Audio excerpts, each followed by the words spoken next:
Alright.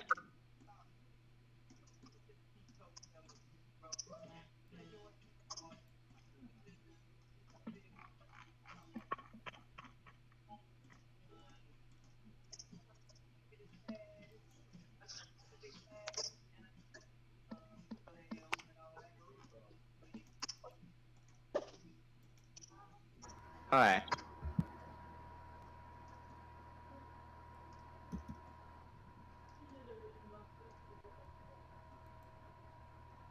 Alright, I got robbed, but who's this other guy in here?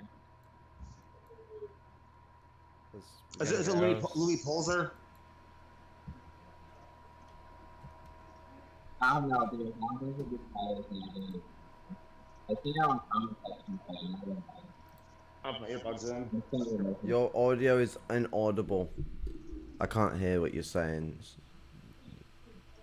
Alright, so basically there's this weird guy, that you saw that was on the stream. His name starts with G. Yeah, that's the guy we know. Why else would he be here if we haven't sent him a fucking link? Oh, I never invited him. Yeah, I fucking did in the fucking Facebook chat, you moron. I did invite Louis. Where else do you think I Louis Polzer on here? Sorry, his audio isn't working. I'll just add him back on.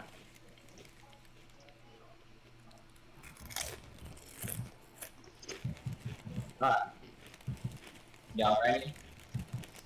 Ready. Yeah. Can you hear me? Oh, yeah. The banging is obnoxious, though. Sorry about that. I'm playing WoW at the moment. We'll mute yourself between speaking then, because it is obnoxious.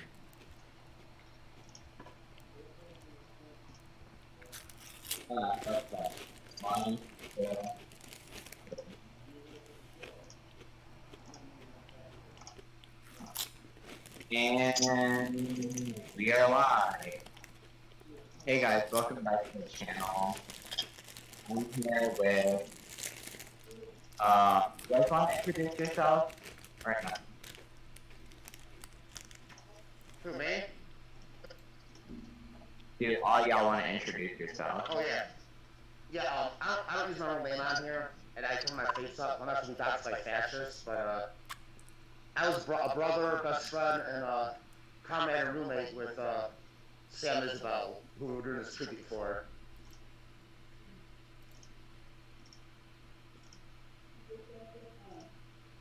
I'm Jason Unruh. You're probably already familiar with who I am.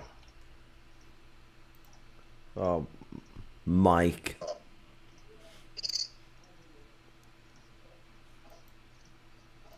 Alright. Alright, anybody else want to introduce themselves?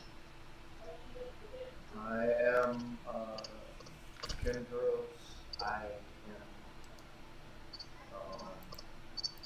a recent up-and-coming Maoist worldist, former Pat Sock, now turned Maoist worldist. I like playing a lot of WoW, if you guys are interested at all, and I like to get involved more with Thomas Smith. Alright.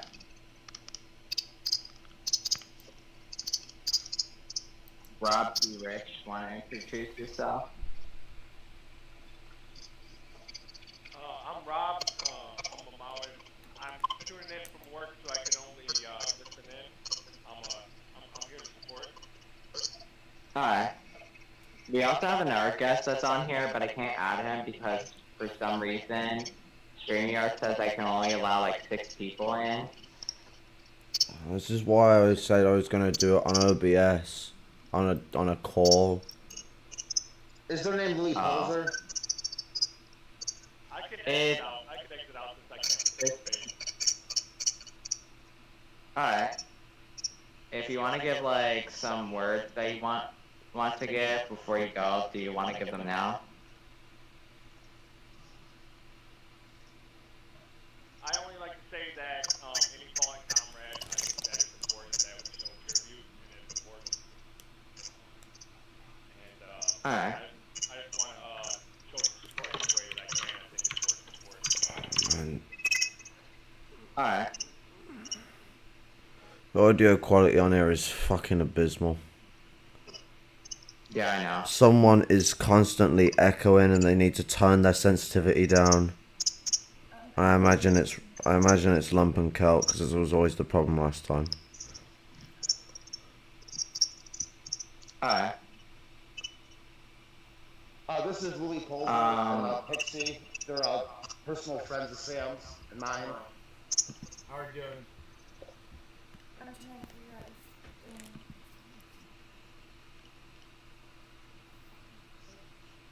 if Pixie knows Sam since they're 10 years old. I've known Sam for like 10 years.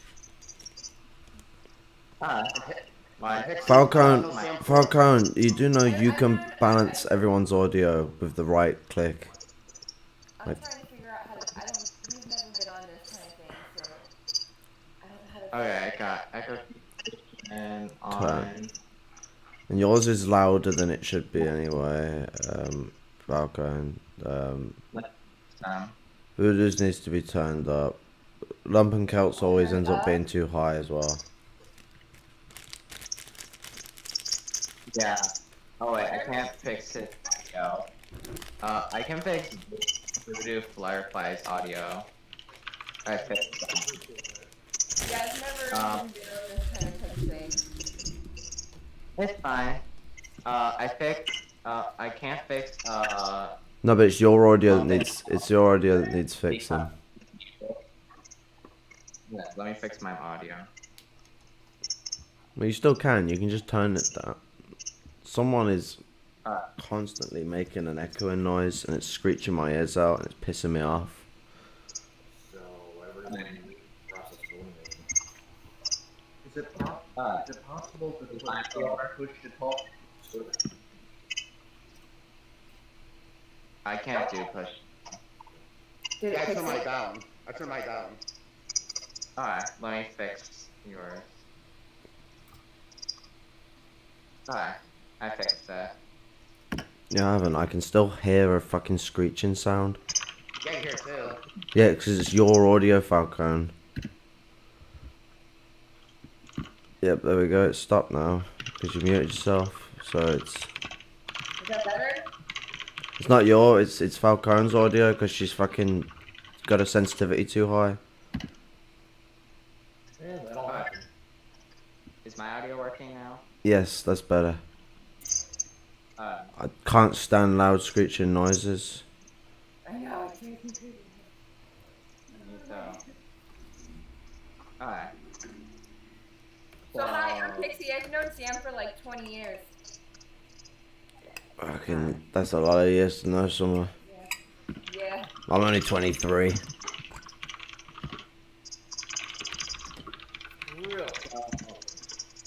Yeah, you're So, since we kind of got introductions out of the way, do you guys want, which one of y'all want to start off with, basically, giving out the context of the stream? I should let the Rolls do it. Fucking hell. Alright. So, I mean, Alright. this stream is a lot of things. I mean, of course, first a tribute to a good brother of not just the lumpen proletariat, but of the struggle against fascism and for the struggle of his community, and a guy with a heart of gold. But also, you know, Shäm actually shows a shining example of what someone who comes from the labor aristocracy, you know, they should do as a person when it comes to committing to the lumpen proletariat. He has been a brother of their struggle entire time of his life, and he's been there for my man Lumpen Celt here every time he's had a problem, every time he needs help, every time he needs a roof over his head. If it wasn't for him, he wouldn't be here right now, you know. And he's got all my heart and all my respect for that, but he's a shining example of how a person should be, and it was beyond his power that he ended up having to drift away.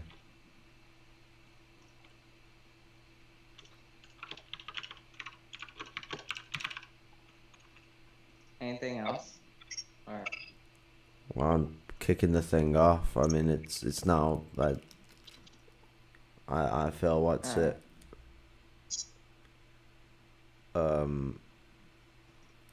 See, here's a problem because there's only 6 spaces. We can't get fucking Fenian in. We need to do this in a call. I did say this needs to be in a call. I didn't really know Sam anywhere near as well as Finian did. You want me to drop out so you can come in? That will work. Okay. All Yeah, right. I'll make room for you. Yeah. Okay. I've got respect, Jason. Fuck's sake. So do you guys remember like what Sam's ultimate point of view was at the last time you spoke with him? Basically, what Lumpen Maoist just said, pretty much.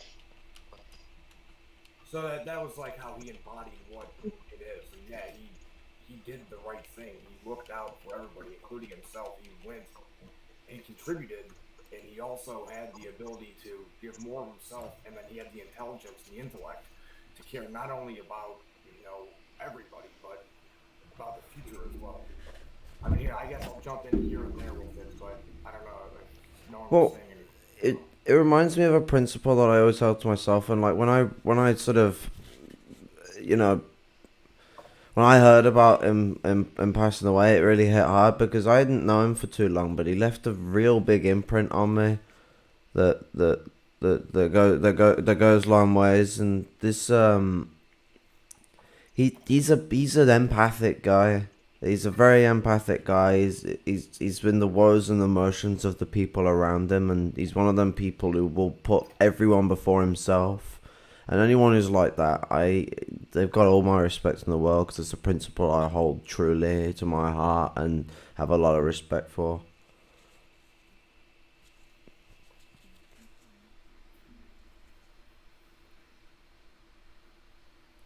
Yeah, like even when Sam, like towards the end, like the past few years, he'd been hurting severely, and he never let that interfere with his contributions to his friends and his loved ones and his ideology. Even though physical pain had like manifested to the point where it was unbearable and he was, losing his mind, he still went and contributed not only, mentally but also physically. And for a man to be that strong and to be able to have the drive and the will to still see it through. I mean, that's more than gumption. That's character. And he had an amazing character and forever will be remembered for always. Absolutely. It's it always ends up being the people with the biggest hearts that get taken so soon.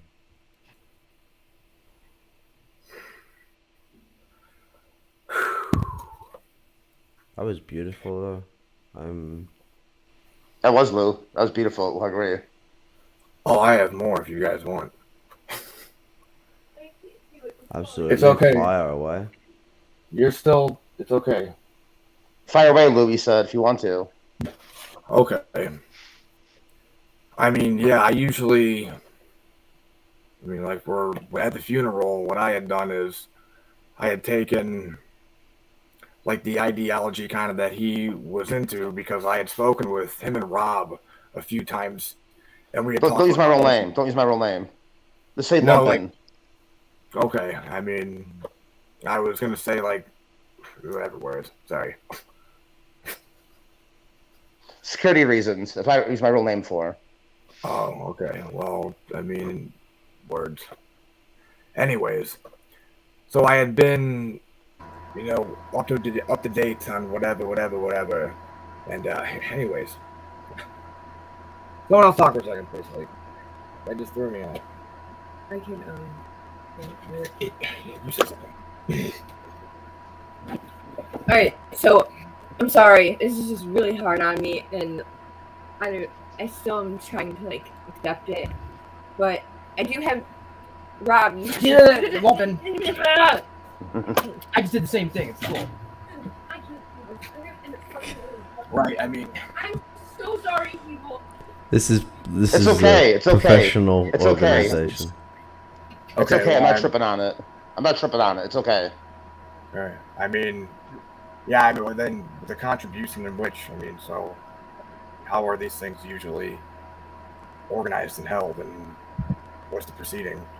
Like, if we're just trying to follow the lead, we have the most emotional connection to him. You guys probably have the most similar, I guess, point of view. You know, I could relate to Sam on a lot of things. There was what the Taoist point of view. Is that correct? What you were saying? Okay. Anyways, he lived and died as an amazing human being, and fucking isn't. I can't. That guy's. I'm sorry.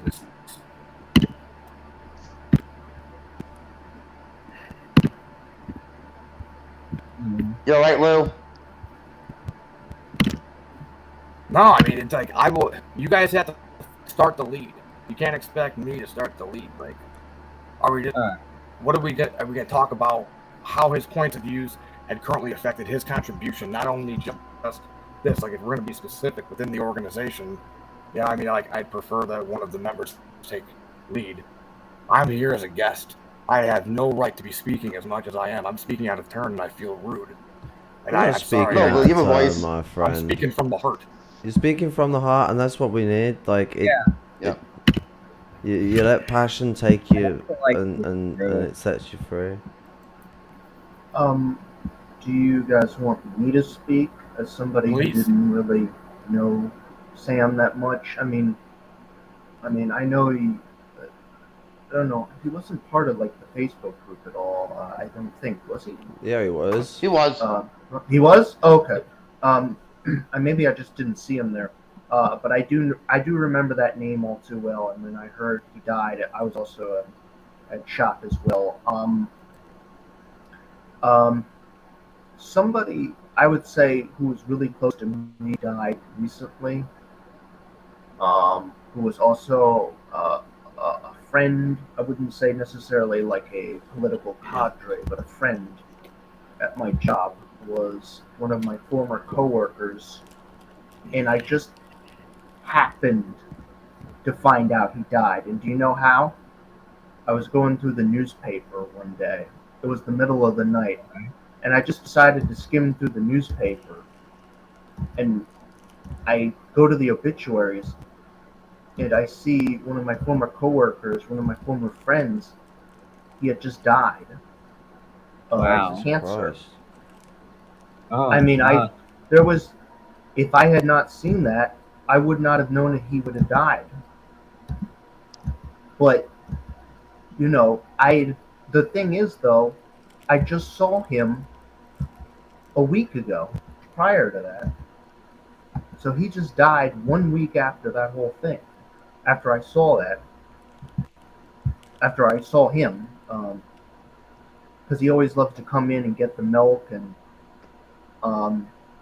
you know, he was like a quirky dude. You know, he was like he was this West Virginia geezer. So he came to Pennsylvania, and he's like you know, because I chat with him, you know, and then eventually he started driving. I think he drove buses, and then he started driving. He was just a driver after he retired from pharmacy. He was originally a cashier with me, and the things I always remember about him was he always loved the Muppet song of the Christmas Muppet song of what is it called? The 12 Days of Christmas. And I always remember him singing that, and it just always brings like such joy to my heart. You know, with like the Muppets, like, oh, it's like I have to rewatch the song to see it. But you guys know how the Muppets sound, you know, like Kermit and all the rest of them. Well, yeah, Jordan Peterson constantly keeps reminding me. And also like those Nutty Nutter bars. always good to have those things that kind of remind you of them. And the way I see it is, as long as you remember somebody, they never really die because they're still a part of you as a person. You kind of get what I'm saying. Um, and I guess the best way I could say of remembering Sam's legacy is we uh, uphold what his principles was, what he fought for in life.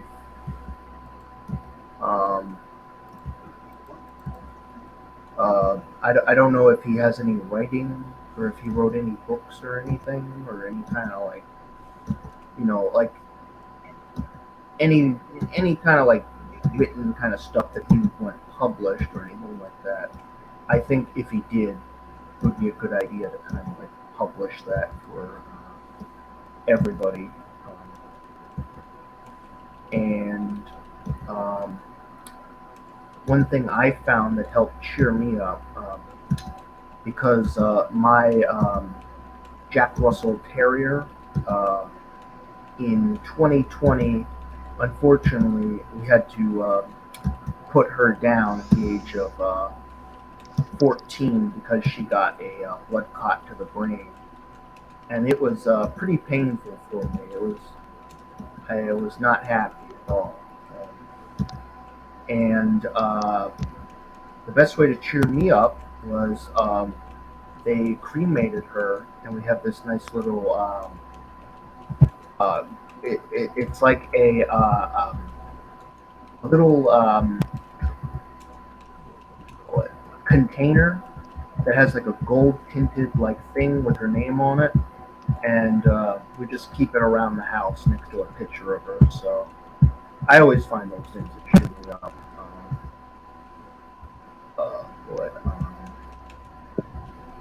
But yeah, it was interesting you said that Sam was a labor aristocrat, because I'm also a labor aristocrat trader.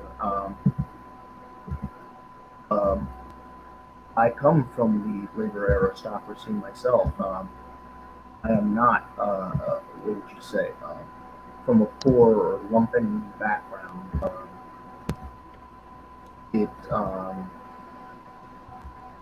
And I think we need more class traders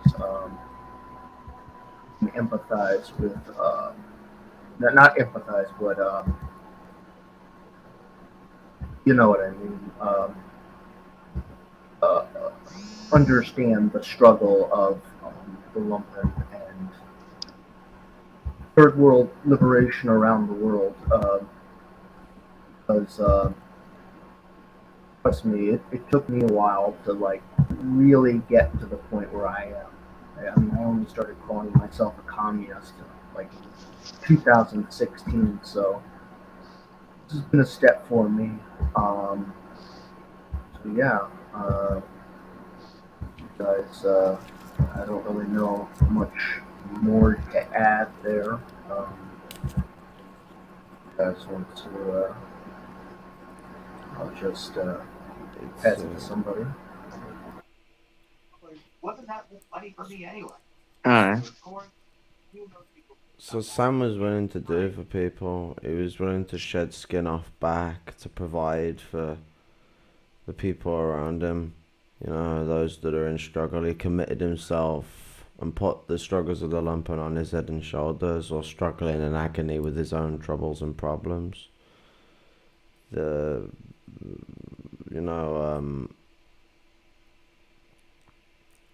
guy was a beautiful musician. He could play the guitar and he could sing, and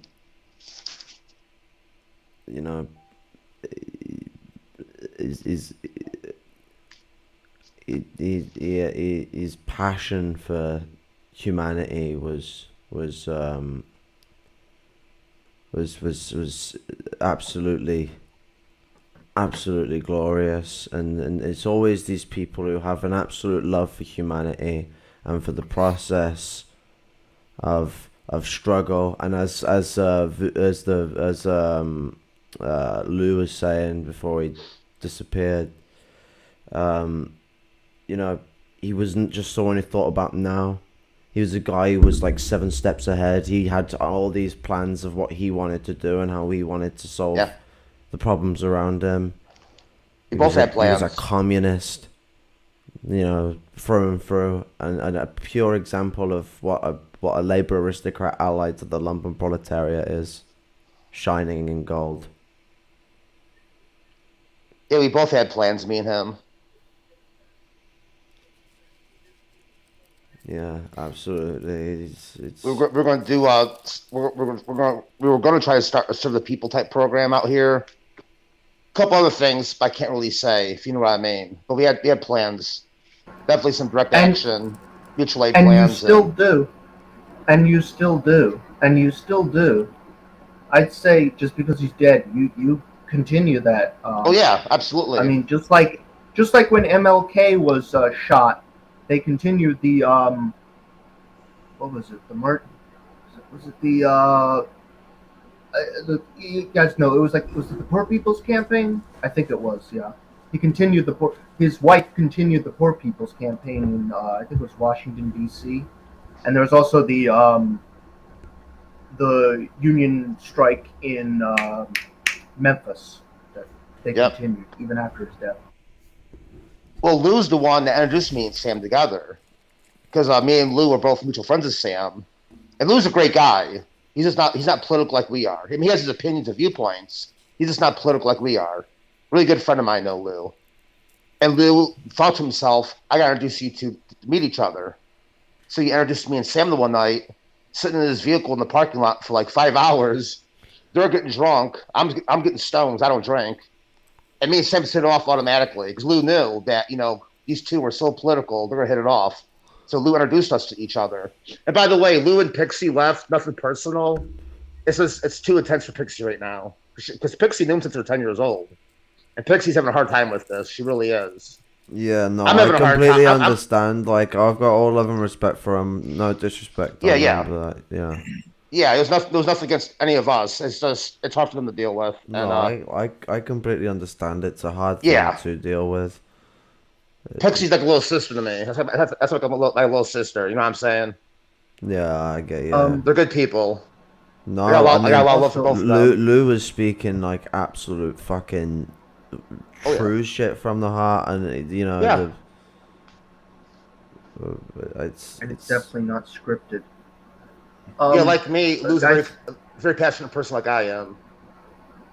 Hey guys, I don't know how much Jason Unruh knew Sam. Do you guys want me to log off and let Jason on here at all, or because I feel like, like he should be allowed to get his, you know. Yeah, if you want to give Jason a turn, put him on. Yeah. I'll leave the studio, and if you guys want me back, yeah, sure. Yeah, I'll leave the studio. Well, Jason can come back. Jason with you on here because it just only needs 6 people. Oh, you can let Jason on now? Oh, that's right. Yeah, it's only 5 right now. Well, I'll mute myself. I'll just invite Jason. Is there a number limit that's allowed on here? 6. Yeah, unless you buy it. Right. Which I'm not gonna. Unless you buy the premium version. That's for $19.99. Don't you love capitalism?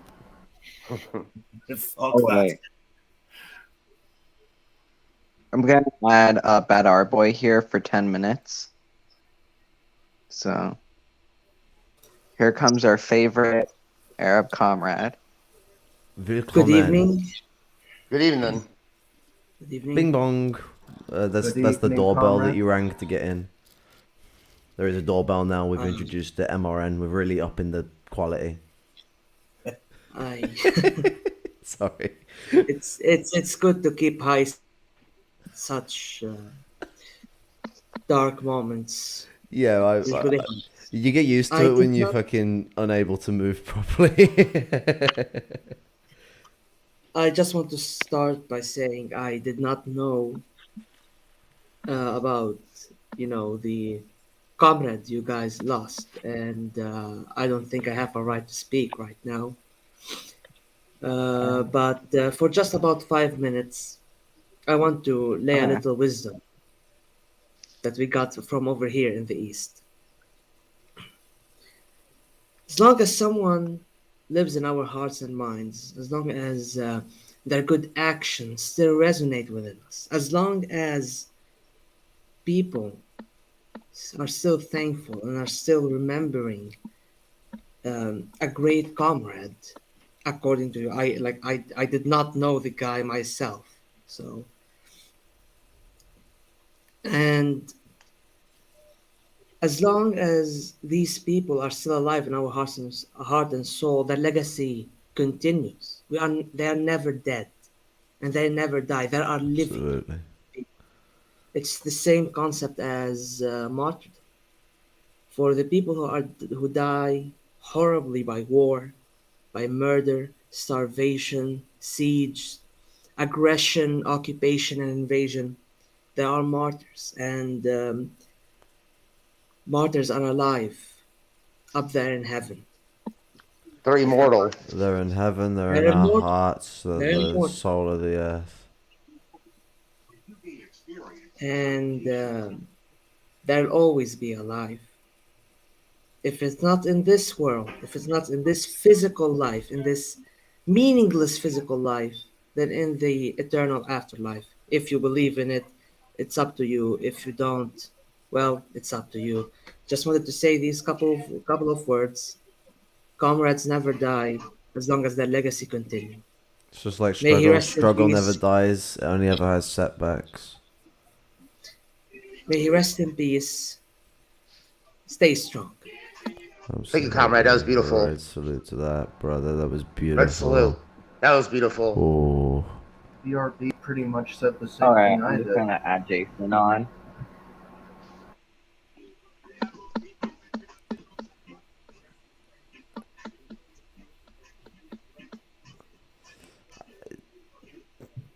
Fucking. Alright, I'm just gonna wait for Jason to come. I'll just have to wait for a little red icon coming in. Ah, here he comes. You got the mouse rebel himself, Jason. Hi. Yay. Nobody invited you. Sorry.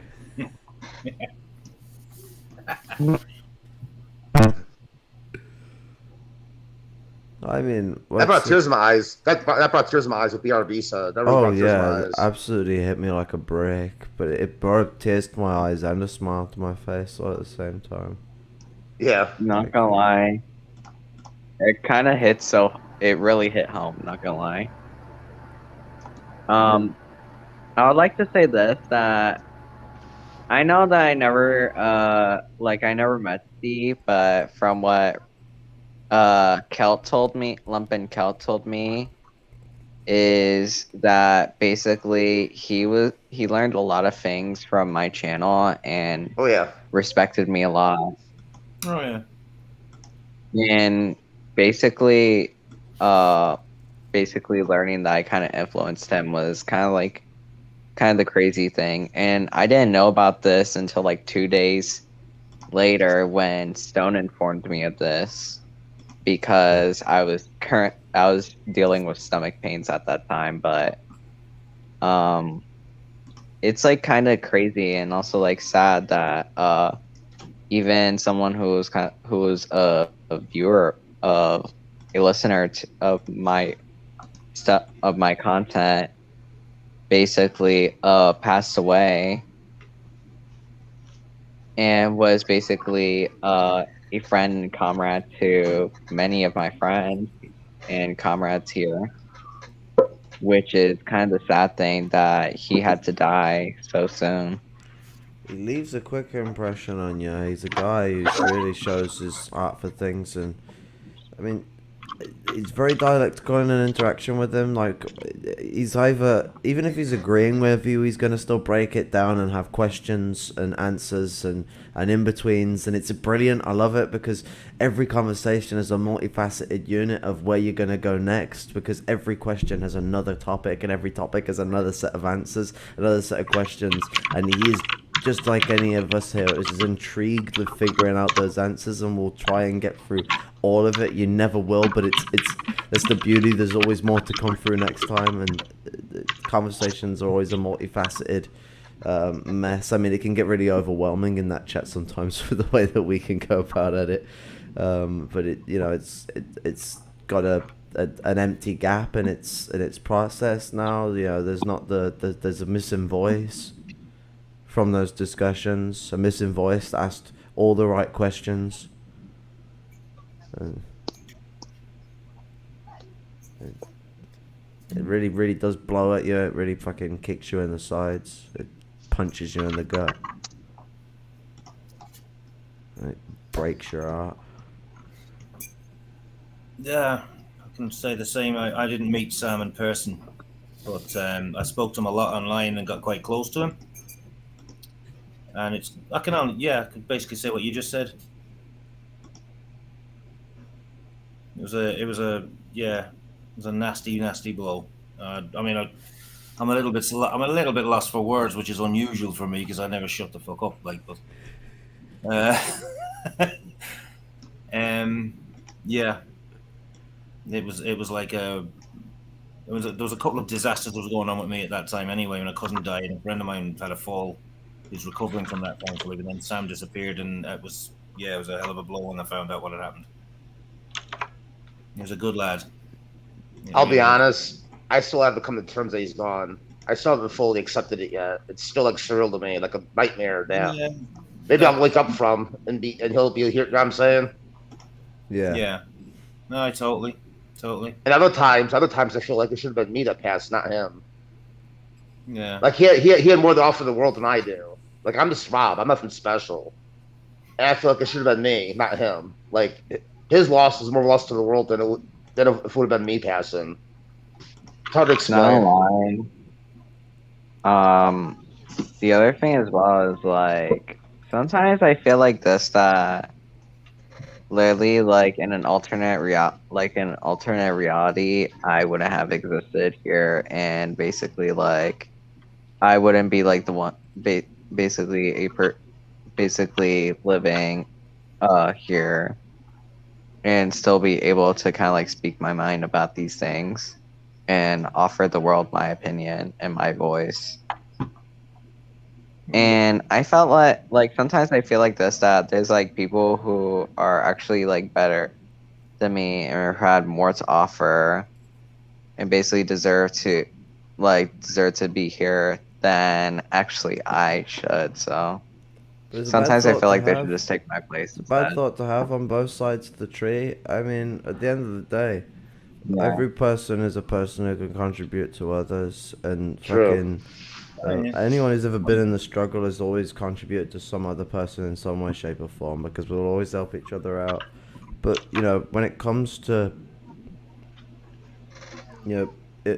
Sam passing away, he has a legacy that can be pushed forward, and ideas that can be pushed on, and you yourself, someone whom he saw as worth caring for, worth interacting with, and worth getting so close that you were brothers.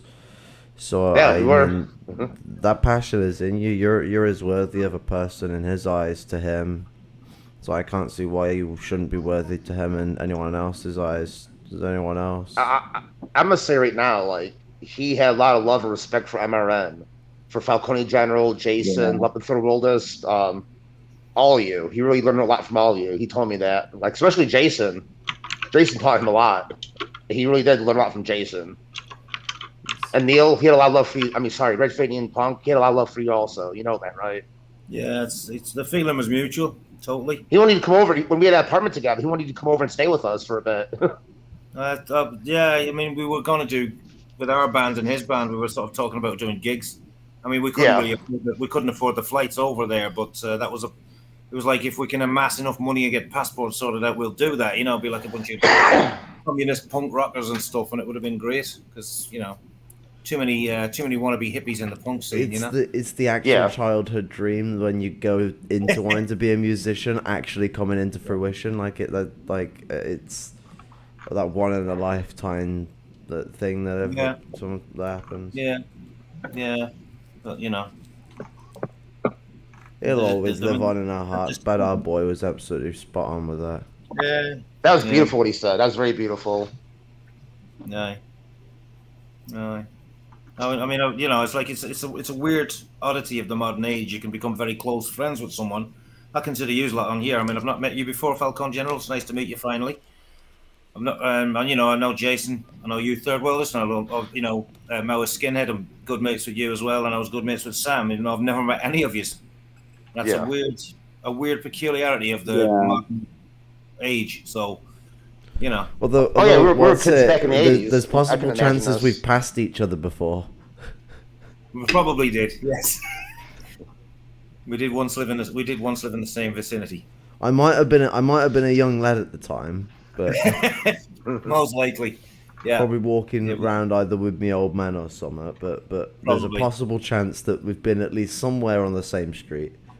Oh, there's very, very, very, very strong likelihood of that. Yes, that is true. But yeah, that's the closest one. You're the closest one to that. The rest I haven't met at all in person or stood within 1,000 miles of. So, Well, whenever I get an apartment, you're more welcome to come visit. Free room and board. I'm not going to charge you nothing to come stay with me for a while. Well, likewise, the same with this place. So. Yeah. Yeah, we should just smuggle you over here. Like we got better. Our laws are a bit better than yours. I'm a felon, though. I'm a felon. Can I get into the UK? Because I did 6 years for armed robbery, F1. So I don't know if I get in the UK legally. Well, we are trying to install an Australia-style system, so. Well, one of my bandmates, friends, comrades, and bandmates said he was talking about I think it was one of the famous punk metal bands did. I think is it most of them, or at least two out of the 4 or 5 of them had criminal records as well, and they managed to play over here. So I don't know if they can do it. Maybe it's possible. I only know on hearsay, so I really wouldn't like to say one way or the other. Because I heard the Irish Free State don't trip on foreign nationals who are felons. But that's the UK the Irish does, I heard. Free State, though. We're talking about the UK. Yeah. Different laws. Yeah. No, I'm talking about the UK. No, I'm saying is that's what I heard. I heard that the UK will trip on the foreign national felony record. The Irish Free State won't. Yeah, I think that sounds fairly accurate. I don't know for sure, but yeah. Like Canada, I can't go into Canada because I'm a felon. Jesus, I didn't know Canada was that stiff. And DUIs. As bad as America. If you have DUIs and you're a felon, an American, you have a hard time going to Canada. Right. Can I also mention the other? I was gonna say this, that the other thing as well is like how Stan mentioned, like at least in North Korea, a criminal record won't hold you back after the imperialist world. And basically, like, Stan, fuck the imperialist world. There you go. Like, basically, the other thing as well is that the thing in Canada is like so hypocritical. Like Darks mentioned how the RCMP basically treated them fucking truckers with kid gloves. Both indigenous people, they literally treated them with brute fucking force. What a surprise. Yeah, and everyone's coming out for these fucking truckers, but no one is going out against the brutalities against the indigenous people. Yeah. The only people who are covering it were indigenous people on TikTok and Democracy Now. Like, those are like the few people who are covering it. Yeah. Like, there was not even much talk about it, and I heard like barely anything about it. Like, I've yet to hear any updates about the situation. No, I just keep hearing people going on about the truckers. Oh no, shops are not selling them food, and I feel like they're being denied like the food from trucker homeless thing shelters was. when they're middle class and they have homes to live in that they could go and fuck off back to. Is it real? Are you actually saying that Canada is a white supremacist settler pseudo state? Really? Oh my god! We never knew that. It doesn't sound like the Canada.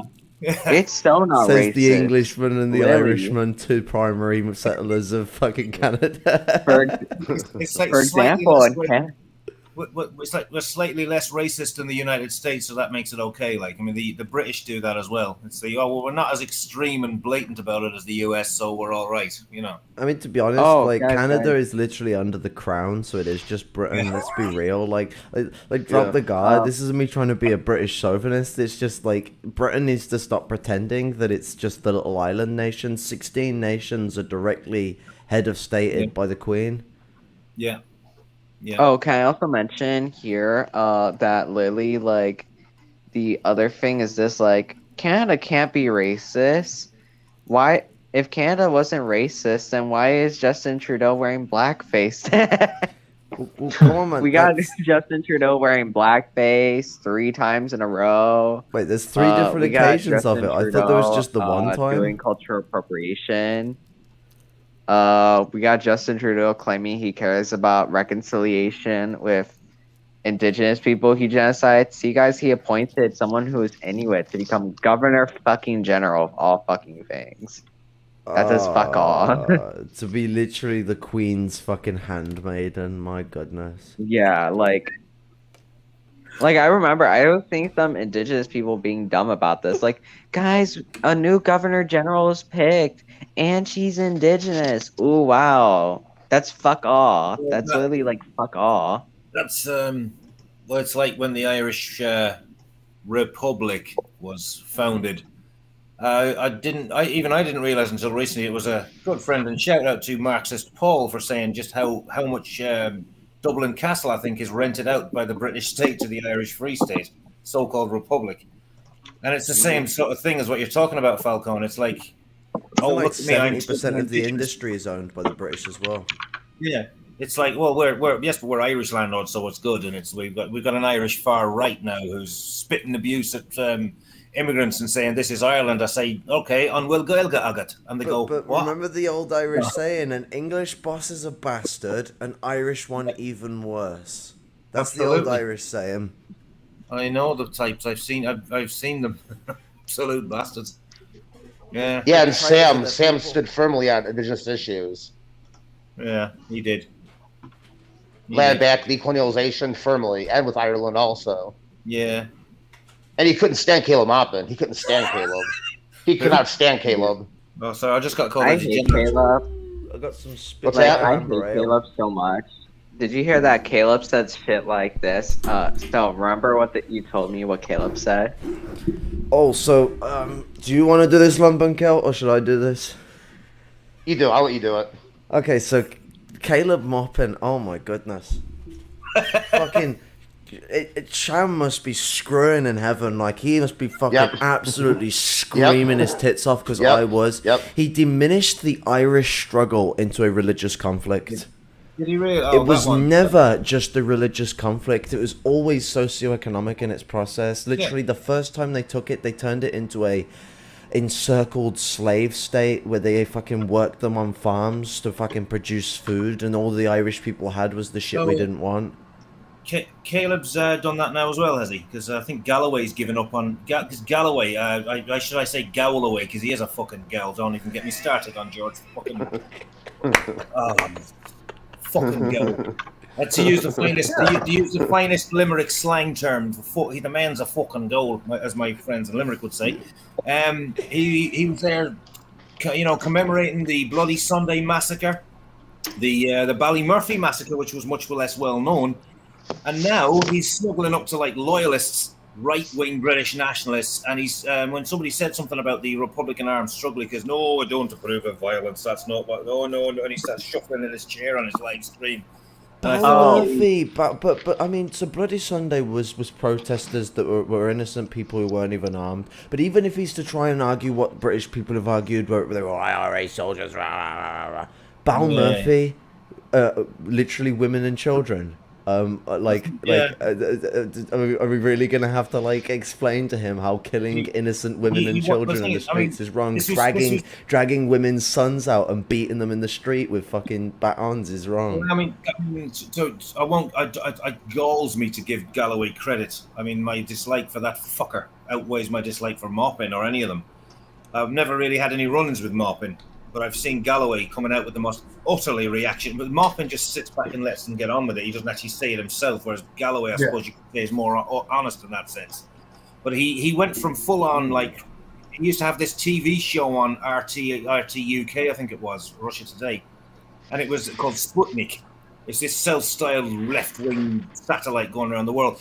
And he'd have all these left-wing people on it, but slowly, as RT became more and more blatantly right-wing, he'd start having Nigel Farage on there, and he'd start having these other reactionaries. He did a glowing eulogy of Winston Churchill, and half his switchboards and his emails was going mental because people were saying, "What the fuck are you doing, George?" He suddenly had an about turn, and he stopped talking about the Ballymurphy massacre. And now he's starting going on about, like, I remember the thing that really boiled my piss was the trans rights thing. He was talking about, it doesn't matter what you think you are, what your biology is what you really are. I don't care if you think you're a woman, you're born a man, you're a... I thought, Georgie boy, George is an expert now. It's like one of these like cantankerous old boomer men, you know. I've got to assert my masculinity by asserting these facts.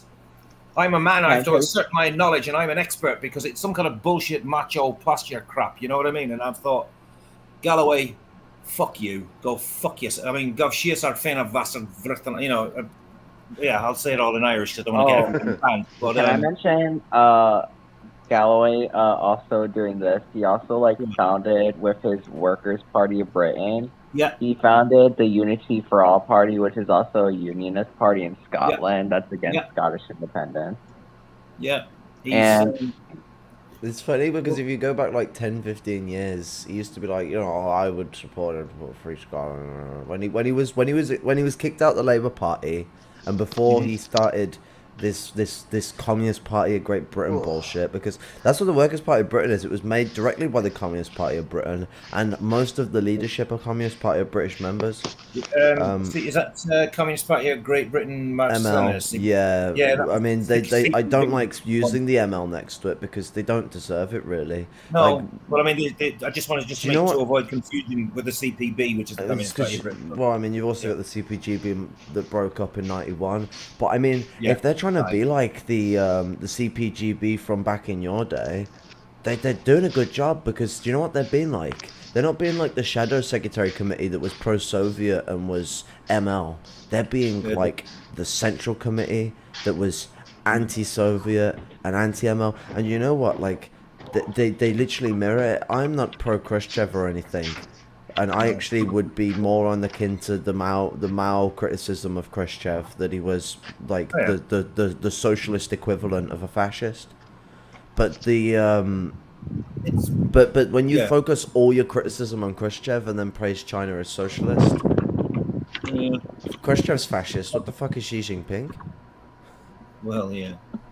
I mean, I found myself defending China and Russia too against the ludicrous, absurd, bourgeois liberal media, and then I got called a China shill and I got called a Russia shill. But then I got called, I think it was one of Jason's videos. I made a comment, or it might have been somebody's here, and I put a thing about, or it might have been Socialism for All. It was, I think it was Socialism for All, actually, not Jason. Sorry, not one of yours, mate. About Maupin, because I used to watch live regularly. I got on quite well with him, but I never had as many interactions with him. But S4A did the thing, and it was about his. I can't remember what it was. I think he was snuggling up to Dugin. But then I said, I mentioned something about China, and I said no, I don't like China bashing, but I will not just sit back and kiss its arse. You know what I mean? I won't quite call myself a Maoist. I'm probably, I think Lumpen, you called me Was it, you think you described me as Maoist who doesn't know it yet or something? But you're someone who's on your way. You've got the mind of a Maoist, but the politics of okay, an yeah. ML. Listen, Sunshine, I'm older than you. No, seriously. Listen, I'm you've older than everybody. still got your mind's still got a good sense of unity. Don't discriminate yourself like that. Can I say this? Oh yeah. I was gonna say this. The other thing people don't know or don't remember is that I'm the reason why Socialism for All You made that video about Caleb Moffin. I think you were mentioned, yeah. Yeah, I was the one who told him after my interview, hey, you should look into Caleb Moffin and his shit with Dugan and shit like that. Because that shit is suspicious. That does sound familiar. I mean, I commented. That's what I told him. You fucking star. You absolute star, Falcon. This was before I was a Maoist. When I barely commented on China and somebody just jumped on me and said that I was a liberal imperialist, I went, "The fuck are you fucking serious?" Sorry to put in back. I forgot what I was going to say. Like, I mean, but that's the thing that fine. I wanted to get onto that you were saying is that, you know, I'm someone who's heavily critical of China and heavily critical of people like China. And I know you're not someone who's liking it. You're someone who would like it to be good, but you don't want to also make a strict criticism on it because, I mean, you can't even turn around and say, maybe something's a bit wrong there without someone going, what? Are you even a communist? It's like, what the fuck is even going on here? Like, Yeah, Red Finny and Pug's not a dangest. Yeah, Red Finny and Pug's not a dangest. No. Also, one of the viewers was saying he claims that transsexuality is liberal idealism and says the guy that mixes Christianity and Marxism and Jesus was a communist. Oh, is that on about Caleb Maupin? Or Galloway. Galloway actually said said that directly. Transgender I think that's was Galloway. Yeah. Galloway said liberal claims that transsexual basically would say that. But I know Caleb Maupin fans would also say that shit so too. You can't just swip and swap Christianity and Marxism. But I mean, Caleb, to say that there are principles, because I mean, this is the thing that I point out is that Marxist principles do come from Abrahamic principles. That is somewhat that you can see. Communism is a Christian word. So I mean, there is a so you could turn around and say, okay, well, I need to focus on the principles that coalesce and work together, but you can't turn around and swip and swap them. Once you start swapping and swapping them, you take away the power of dialectical materialism, and if dialectical materialism doesn't hold fast, you got a problem there. But the point I put to people who are believers, who are afraid of dialectical materialism, as someone who's a communist, I'm not trying to discern people who aren't communists. I mean, people who are communists, who are afraid that being a dialectical materialist will affect their faith. Just remember this: if you believe in a faith, if you support a God, you know if they exist, there is tangibly a material reason why they would exist. So you can't turn around and think that belief would be discerned by communist principles. So you shouldn't let communist principles be affected by one's beliefs if you are a communist. Yeah. Oh, guys, our commentator was talking about Chairman Matthew from the Maoist Communist Party. Dear, oh dear, oh dear. It doesn't sound like a very good Maoist. Oh, that's not Maoism. What the fuck? Actually, the first time sorry to talk over everyone. The first time I saw Haz, I thought, who's this guy giving Vosh a bad time? And I thought, oh, that's all right, because Vosh. Am I going to get trolled by Vosh's fanboys? Vosh, fuck you, you fucking. Fuck you, fucking. We don't like pedophiles here, Vosh. Yeah, they use lumpen third world language. Suck your mum. Bring it on, you fucking noncy little fuck. Depending on which part of Britain you're in, it's either suck your mum or suck your mum. Or how do we shite you fucking twat, as they say in Newcastle. But anyways, I saw Haz laying into Vosh saying, "Oh, well, you're a tanky, are you?" And he goes, I'm a tanky Stalinist Maoist." And I thought, oh, he's a Maoist? No, I saw this rad lib and this rabid, angry little twerp screaming and shouting at each other. I thought, who is this clown? I thought, is he all right or is he? I subscribed for about 5 minutes, looked through his videos, every video, and he starts screaming at various people, Traveller as well, fellow, and all. It's just, fuck you, you fucking bitch, you fucking this, fucking. I thought, who the hell is this? And the next thing you know, he's up there with Caleb, and I always thought Caleb was at least initially seemed okay. Then I saw him say things like, wear a suit. I'm 50 years of age and I got called a degenerate for looking like this by one of his fanboys. By the way, Charles Steele on Facebook, fuck you. You're another fucking prick. Yes. Go fuck yourself. And yeah, he called me, him with his dad mustache, he was 34 and I'm 50 years of age and I'm quite fucking proud of that. And I look like this. I said, yeah, coming from being told I wouldn't know how to grow up by a prematurely aging geriatric old bastard who isn't even 40 yet. That's a compliment, so fuck off. Anyway, I digress. No, obviously we've all got to dress up. We've all got to dress up like Caleb wants us to. We've all got to look all smart and suited. Sorry, what always look like this. Jason was going to say something there. Yeah, I just wanted to say one of the things that has always struck with many revolutions has been this radical social radical rupture, meaning having done something that marked you out of society to the point where there was no coming back. For example, one of the things that was done in the Chinese Revolution was cutting off the queue. You know, that Chinese haircut with the braid and half the head of hair. They cut that and said, we're not part of this. To hell with you. And one of the things in Nepal during the Nepalese Revolution was women leaving their parents and refusing to marry the man that they were assigned to, and then became a guerrilla. There was no coming back. And according to Caleb, we can't even just change our fucking clothes. No, it's even worse than that. He's turning around and telling people like me that the way that we dress in the proletariat, the lumpen proletariat, is not good enough, and that we need to dress in a suit, and that's how actual workers dress, apparently. And a fedora hat and classical I'll music. tell you what actual workers wear. They wear cargo trousers, they wear jeans, they wear fucking t-shirts, they wear welding, fireproof overalls, like they wear tracky bottoms. So here's the thing, you wear tracky bottoms and you go around a middle class estate, they'll think you're a drug dealer, especially if you put your own up. My mate had his hood up in trackies while he was doing his job delivering parcels, and he got chased up by someone in a car following his van going, I know what you're doing, you're dealing drugs. Yeah, I mean, I look more like the stereotypical hooligan of the early '80s, but I've had the same thing said to me as well. They probably think you're like a time capsule drug dealer. How do you get any more working class than jeans? Jeans were literally invented specifically for work. Yes. Do you know what it is? It's because like Levi's made them a bit more middle class, I guess. But yeah, it's like the hipster culture. It becomes co-opted and appropriated by the sort of bourgeois and petty bourgeois elements, and it becomes this watered down. Jason, you've done videos on it. You know, the pop punk thing that was like. Yeah. You look at GBH, Discharge, and The Exploited, and then you look at like Fallout Boy, Green Day, and it's like, and you know, I mean, Green Day ain't the worst, but bands like that, and it's like, this is punk rock.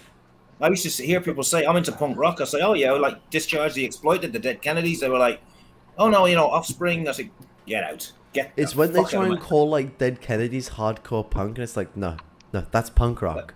You want to hear hardcore punk? Puts Brad Baines on. Brad Baines, Discharge, Amoebics, Chaos UK. Yeah, I mean, it's getting into semantics really, like. But by the way, can I plug my little band here? We did a song we were gonna call it Ice Pick for Frauds, but I chickened out because I thought if I called it by its original title, I might get arrested for incitement to murder. But I think I will use the original title, which is called Ice Pick for Galloway. So I think I might just do that. I shouldn't be. I'm saying that on YouTube now, so I'm probably going to get shut down and banned. But I don't know. Maybe not. It's worth a try. I mean, you could even go Ice Pick for Frauds, and then in the middle of the song, just say Ice Pick for Galloway, like. For Galloway. I'd give him an ice pick because he's got a lot of ice to hack up. You know what I mean? That's all it is. It's nothing to do with. It's not just one last thing. I don't think revolution is when we fuck off back toward a Norman Rockwell painting. Yeah. So, yeah, I got a couple things. I just want to comment on a few things. So, I'll talk about Mop and Lance, but in the 1789 in the 1798 Irish Revolution, that was largely led by Presbyterians, and a lot of people don't know that. In fact, there was a U.S.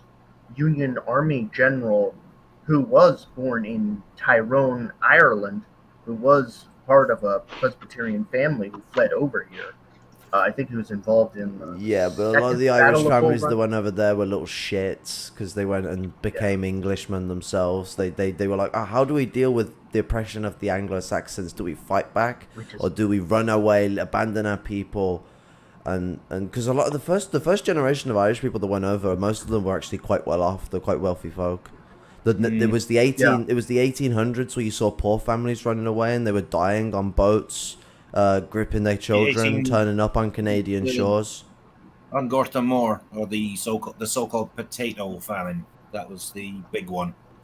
I hate the fact that everyone just calls it the potato famine. Like, I always call it the Great Famine of Ireland. Or the Irish Holocaust, as some people call it. I think that's been hijacked by right-wingers, though. It's sort of competing with like, New Africans and Indigenous First Nation people. But I think it should be reclaimed because it was a Holocaust. It was a Holocaust. I think... I was gonna say this, like, I think the Great Famine of Ireland should actually be, like, the real Holodomor instead of, like, the one that we hear about about the USSR.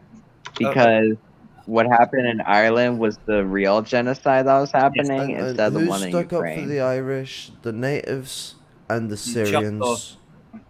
Yeah, the Choctaws, particularly famously, the most famous one was the Choctaw. Yeah.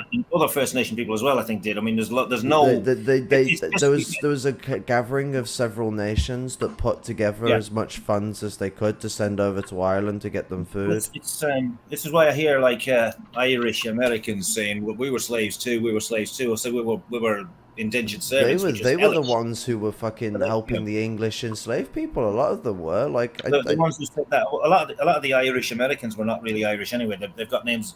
I mean, you get like an Irish name like O'Hagan, and there's a German name Hagen. And I suspect a lot of people with the name Hagen suddenly went, "Oh, top of the morning to you. I'm Irish." No, you're not. But that's German. Where the song Granddad was a Celtic man goes on about. It goes on about how everyone seems to be claiming that they're Celtic no matter where you go. Yeah, they're all like. I mean, when in the early '90s, I'm one of the only ones old enough to remember that year. I was in my late teens, early 20s. The movie came out, The Commitments, about a soul band setting up in working class area of North Dublin. Suddenly, everybody in England was going, "Oh, I'm Irish now. My great granddad worked on the docks with worked in a factory with an Irish bloke. Oh, I'm Irish. Big Ira to be sure. Top of the morning. Oh yeah, I'm Irish. My granddaddy shaked hands with an Irish person once. He caught the Irish." Just like that. It's like, as Falcon, you know about this. I'm sure this is equally painful to you. Everyone's claiming to be the favorite one I hear is I'm part Cherokee. Yep, true. Yeah. Yep. I'm 116 Cherokee. Guys, Falcon, I just my great grandmother was a Cherokee princess or some shit like that. Like, bitch, please. I just got an email on my phone that doesn't take emails, and it says that I happen to be 1/15th Cherokee. Just found out. Really? Some of my own family tries to claim that shit. So I did a DNA test, right? It came back totally European. So I'm like, told my great aunt, I'm like, we're not indigenous. We're not Cherokee. We're Europeans. She didn't believe me. Oh, maybe they left that out. So why would he leave that out for? We're not indigenous. No, but you know what? You know what the funny thing is if they say they're 1/15th Cherokee, you should just meme them and go, yeah, well, I'm 1/15th Cherokee too. But that's not how it works. It's like, but that's how you're thinking it. Like, I mean, I think it's this whole thing about like there's this kind of underdog, this one wanting to play victim Olympics. So they all claim to be Irish, and then they'll suddenly start gaslighting new Africans and saying we were slaves too, and we had a Holocaust too, we were wiped out by imperialism too, against the First Nation people, and it's like it's not a competition, mate. I mean, I have relatives that come from fucking Celtic heritage, I don't Yeah. wear it as something that's part of my struggle. I'm always like telling people I don't have the culture. Yes, I have blood in me that comes. I mean, if anything, the most Celtic blood I had comes from the old kingdom of Cumbria, but Yeah, yeah. I mean, you know. I have the direct. I mean, I'm a second generation Irish person from England. But So then I do again, it have a lot of- depends on how Celtic Liverpool is, because I mean it's always very. had a lot of Welsh and Irish, and I've got a lot Welsh, of the Liverpool blood in accent me. gives it away. The I know Liverpool it accent- does, but that's what I mean. It feels like how English is it? Is like the real question that I really should be asking. Well, it's like a bit like Newcastle. They'll say, I'm not English. I'm a Geordie." People in Newcastle on Tyne will say, "How are you, man? I'm not English. I'm a Geordie." Because I've got a lot of Liverpudlian blood in me, and Yeah. I even when I went to Liverpool with Shibby and helped him out with his food project for a bit. Yeah. I went and drank from a fresh spring at the center of Liverpool at this old church, and it's Sure. basically like drinking from that. He's like, "Yep, you are now an honorary Liverpoolian again." It's like I've brought my family back full circle. We've come back to Liverpool, and I've re-engaged in the culture. Yeah, it's absolutely beautiful. Liverpool is. It's probably one of the best places I've ever been. And I've always been a Liverpool Football Club fan. Hey, does Jason have anything to say about Sam at all? I only knew him for a very short amount of time, and mostly we just talked music. Yeah, we would send each other, like songs and stuff, like different punk songs and shit like that. We definitely influenced him. He told me that you did influence him. He learned a lot from you. Europeans. Okay. I just want to say that like I posted the link in the chat. I'll do it again with this recent, because I wanted to bring up Caleb, because you guys brought up Caleb. He recently, in this video that I posted, he literally said he sided with Vladimir Putin's anti-communist speech. Yep. He said that it was pro-communist. He said. Before you move on to that, can I say something about the thing you said earlier first? Just about Caleb Maupin and what you said earlier about the Irish, because there's one thing that you may have missed that's really, really sort of intingent there. He said that the Irish struggle in the 1800s was not full of socialists and communists. He said it was not, he said it was just a national struggle. That's been that is full of shit. The Fenians were fucking. The Fenians are socialists, Caleb. I hope you are aware of that, and they were around in the 1800s, Caleb. I hope you're also aware of that. Yep, and know some your of the Irish leaders, history. Know your fucking Irish history before you open your stupid ginger fucking mouth. Some of the leaders of the early Irish Republican Brotherhood were actually members of the First International. Yes. I wasn't sure about that detail, but I think. Yep, there was. Oh, yeah, I do know. Some, not all. But some of the leadership were members of Marx's First International. Well, I do know that Marx and I think Engels as well both supported Fenianism, as Lenin also supported the 16 uprising, the 1960s. Engels had two girlfriends, not at the same time, but two girlfriends who were sisters. They're part of the Fenian Brotherhood. This will enrage you even more. So he basically turned around and was like, Marx didn't notice or change his mind or start supporting the Irish shit until the end of his life. And he only noticed the Irish struggle later on, and that Marx was against national liberation struggle. He was for just the workers, and that was it. He hasn't read much Marx then. Well, I actually know he has, so he's lying. I mean, it's like identity reductionists and class reductionists always become class collaborationists, no matter what it is, which way you're going. They always become class collaborationists at the end of the day.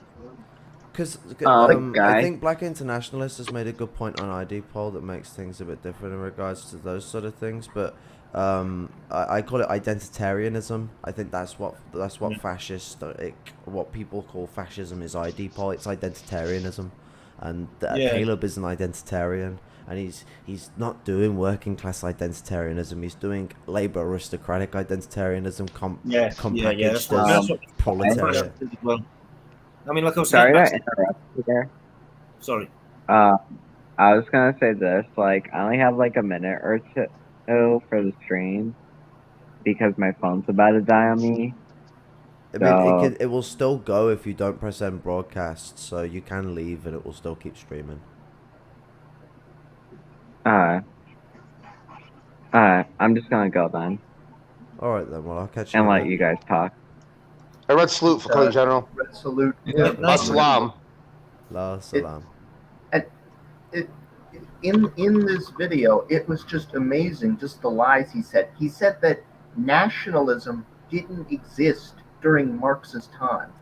And it's like, what do you think the 1848 revolution was, you freaking idiot?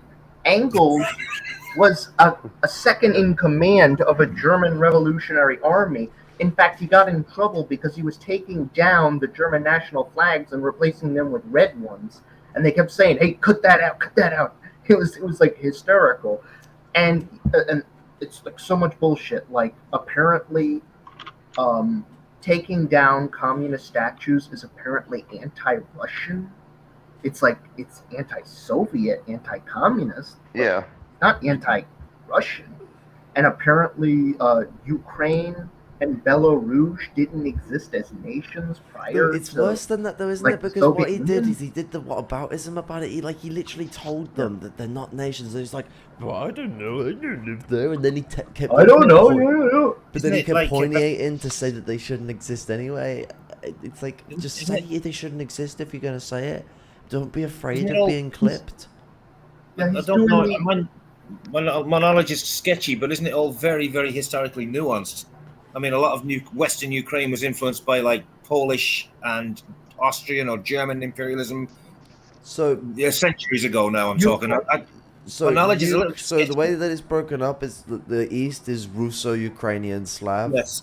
But they are still Yeah. Ukrainian, and there is a distinctly Ukrainian people. Of course. And then you have the West, which is Ukrainian Slavic, but Ukraine and Belarus are places that are heavily influenced by both Poland and Russia. So it's sort of there is a distinct people there, and there wouldn't be nations there if there wasn't a distinct people there. I mean, that's the whole point of nations existing. But Caleb acted like London created nationalities out of thin air. What about Siberia? That doesn't go on about the East. What about Siberia? Yeah, it was crazy because he's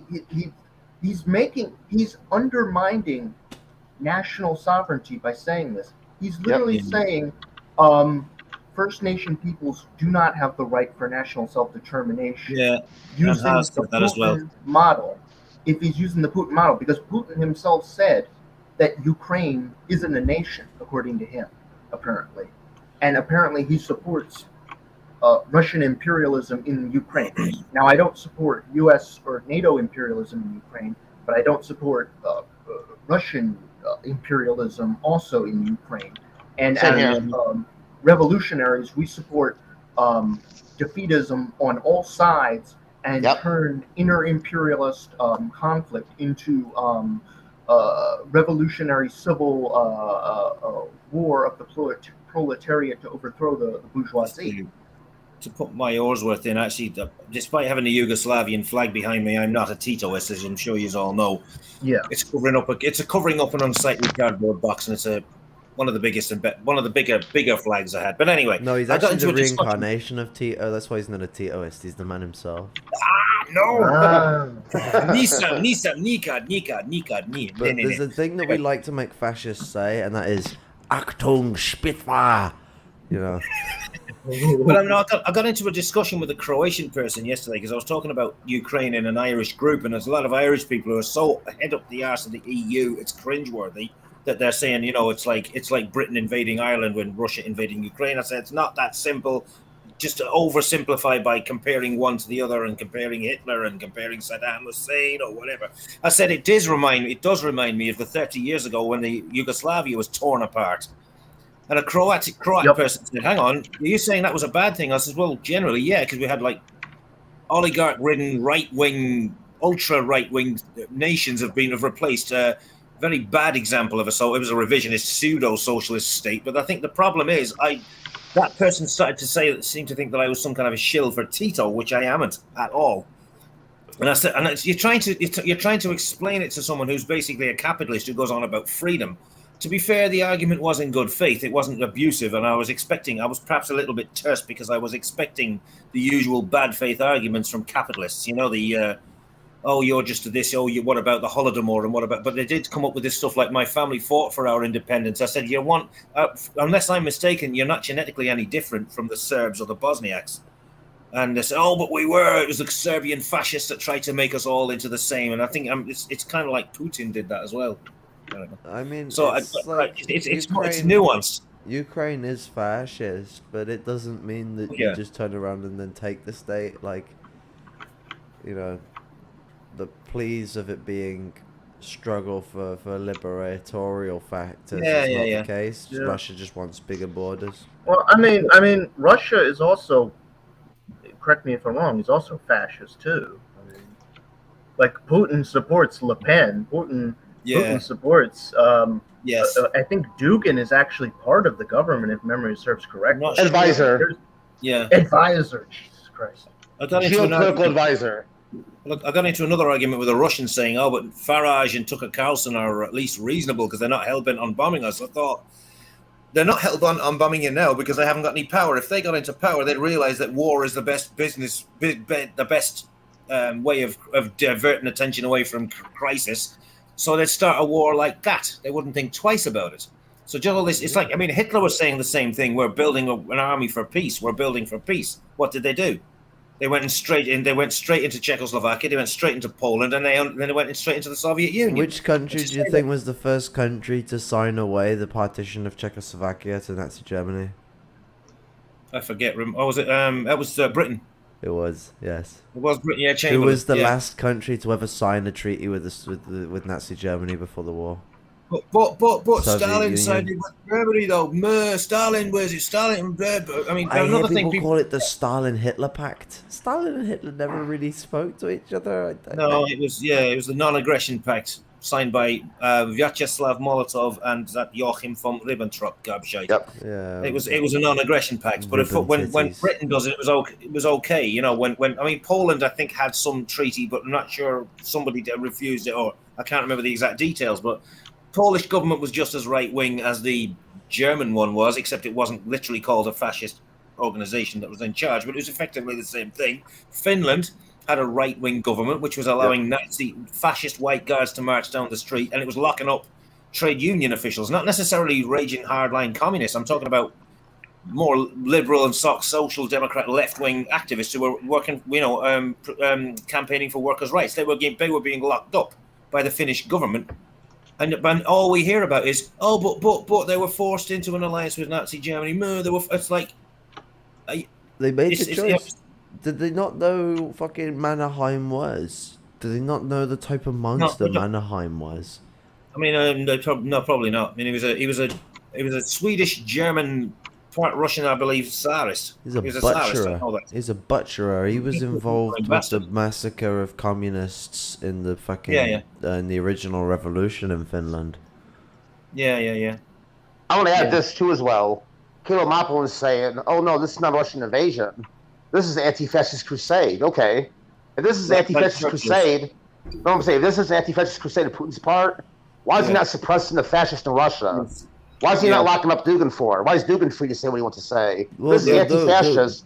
Remember, Dugin's a socialist, remember? He's just one of those national socialists. You know, the ones with the swastikas.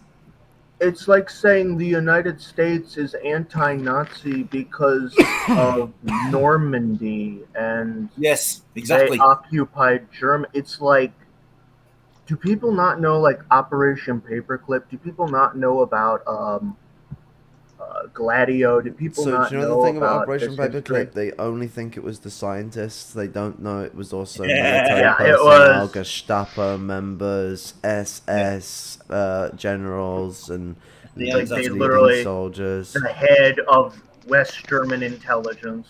You know, yes. And bloke You know, called that's- Kitzinger was exposed. CIA in the was started by Nazis. NASA was started by Nazis. Yeah. The head of NATO originally was a Nazi, and all of their plans for fighting the Soviets was drawn up by Nazis. And let me tell you about their plans to fight the Soviets. So first, I'll tell you the Brit.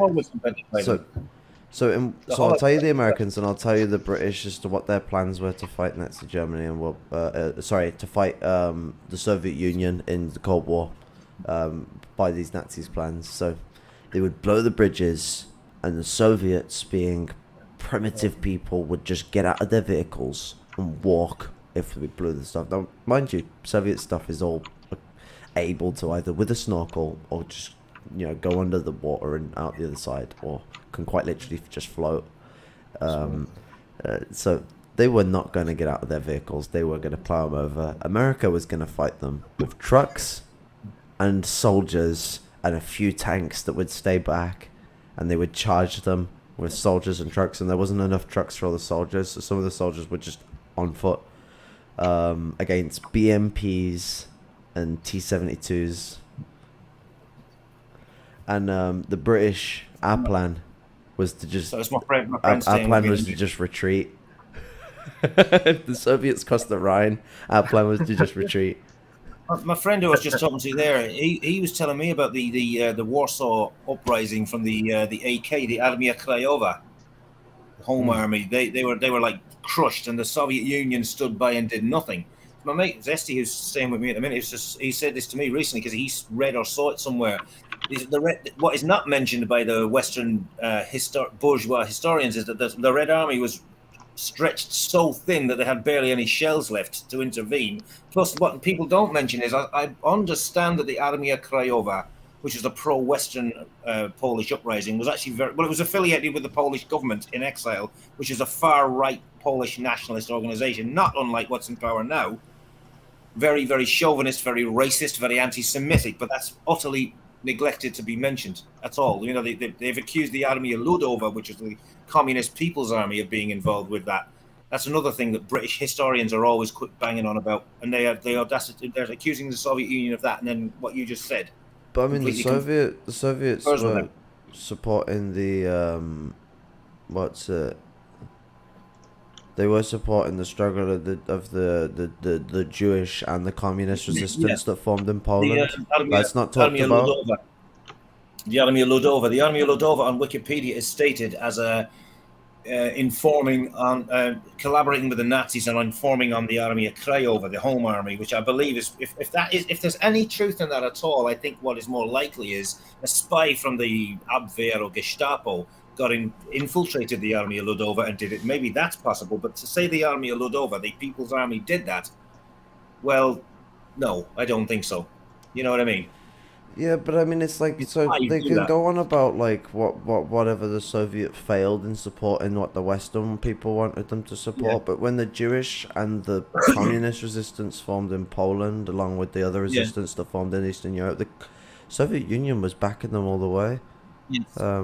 And not in this like contentious mannerism that you saw with the Western backing of resistances. I mean, the Western backing of the communist resistance in France was as flimsy as could be.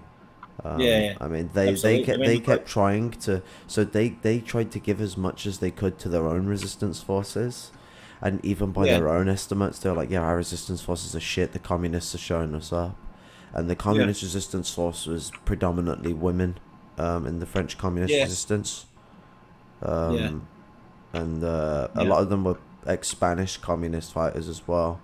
I mean, it's Picasso was involved. Oh, yeah. Yes, he was. Yes. But I mean, it's damning when you look at the history that they will admit to, that they didn't wish to get involved in the Spanish Revolution. They said it wasn't their fight. So that in itself was the Soviet Union was. You know, people like Orwell, who I believe was a kind of poverty tourist anyway, he went over there as a big hooray Henry, got a bullet in the throat when he was told, keep your head down, the snipers here. He was such an arrogant bastard. So unfortunately he didn't die. Huh? It's unfortunate he didn't die.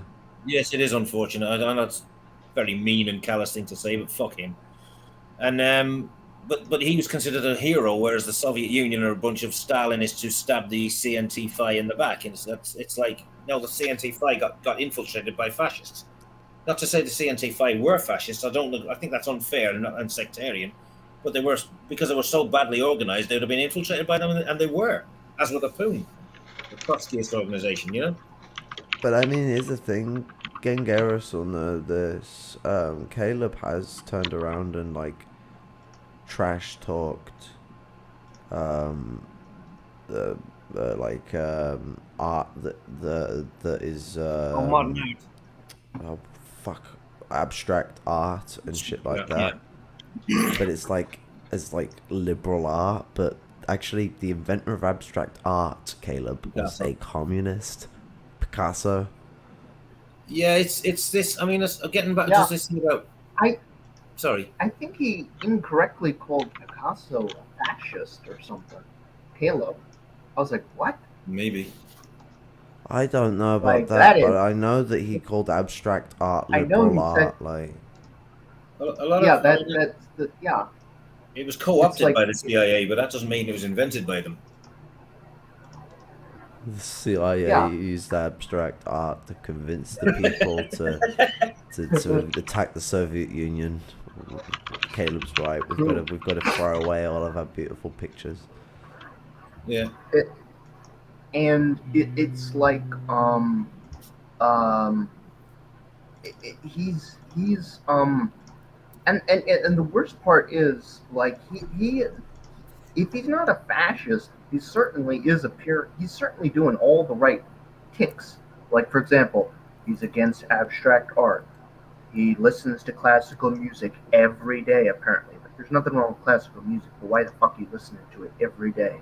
You have to wear a suit every day. You have to be dressing up like you're part of the Nation of Islam or something every day. You have to, worship the flag. You got to salute the flag, and you have to, rah rah,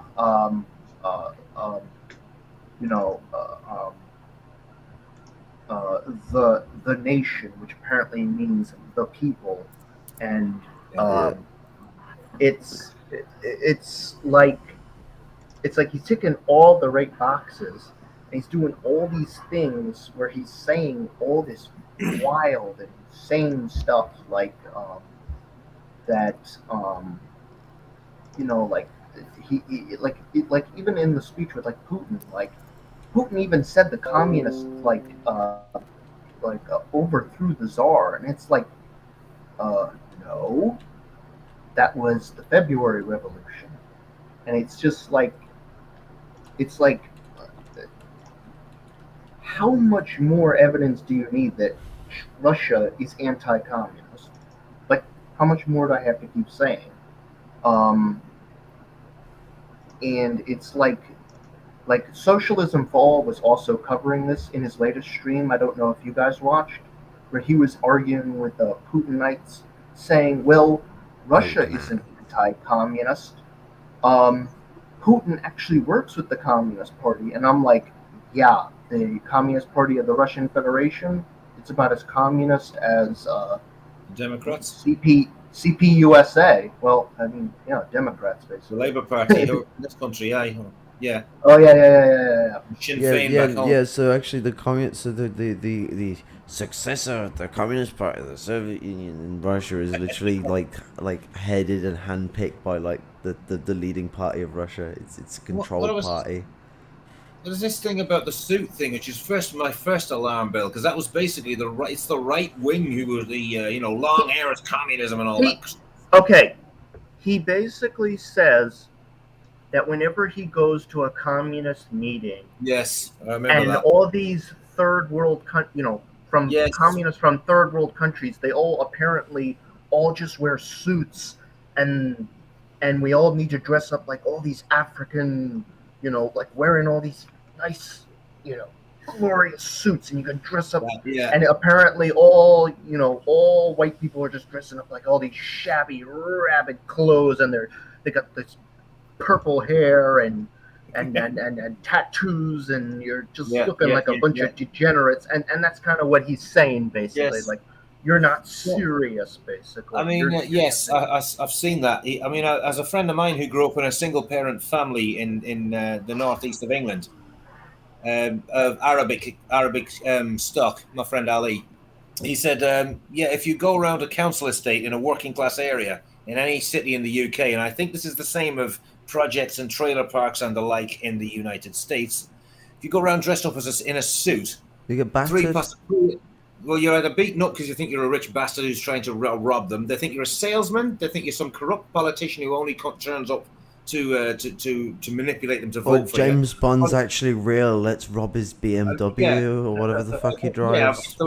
Yeah, you're right. Or you're going to court because you've been summoned, or you're a witness in court or something. Who's If you this dress like fucking gimp walking in the street with a No, fucking suit? Nicey over here, eh?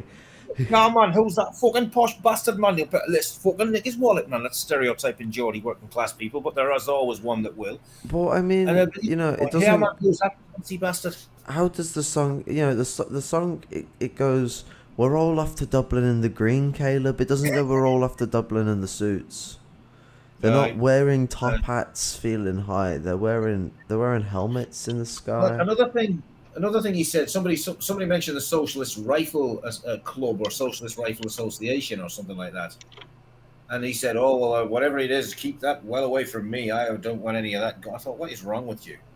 Yeah, I mean, okay, you're not been there like ultra-left adventurism, but he conflates that with ultra-left adventurism. He conflates, the abstract art element that was hijacked by the CIA, as I believe it was. I think he was right on that.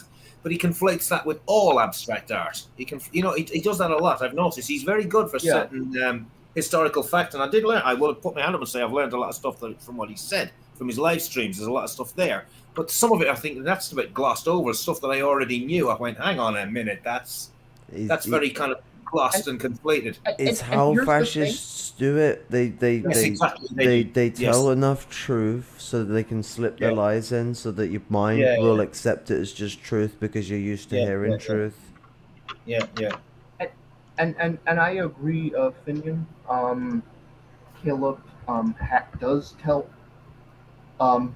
enough truth so that he can then lie by admission or lie by fact. And he knows what he's doing, and he can lie. And when you were saying about what was it like? Well, I mean, so I'll give you an example. He said that like the Irish issue was about fucking what's it?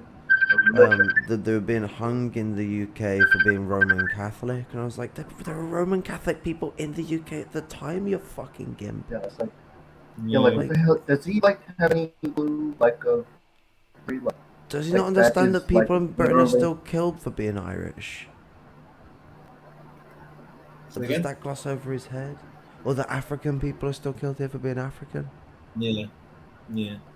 America's not some special place. Yeah. It's just Britain with extra steps. Hasn't Ireland, hasn't the United Kingdom had some Roman Catholic prime ministers or something? Maybe I don't know. I didn't catch that.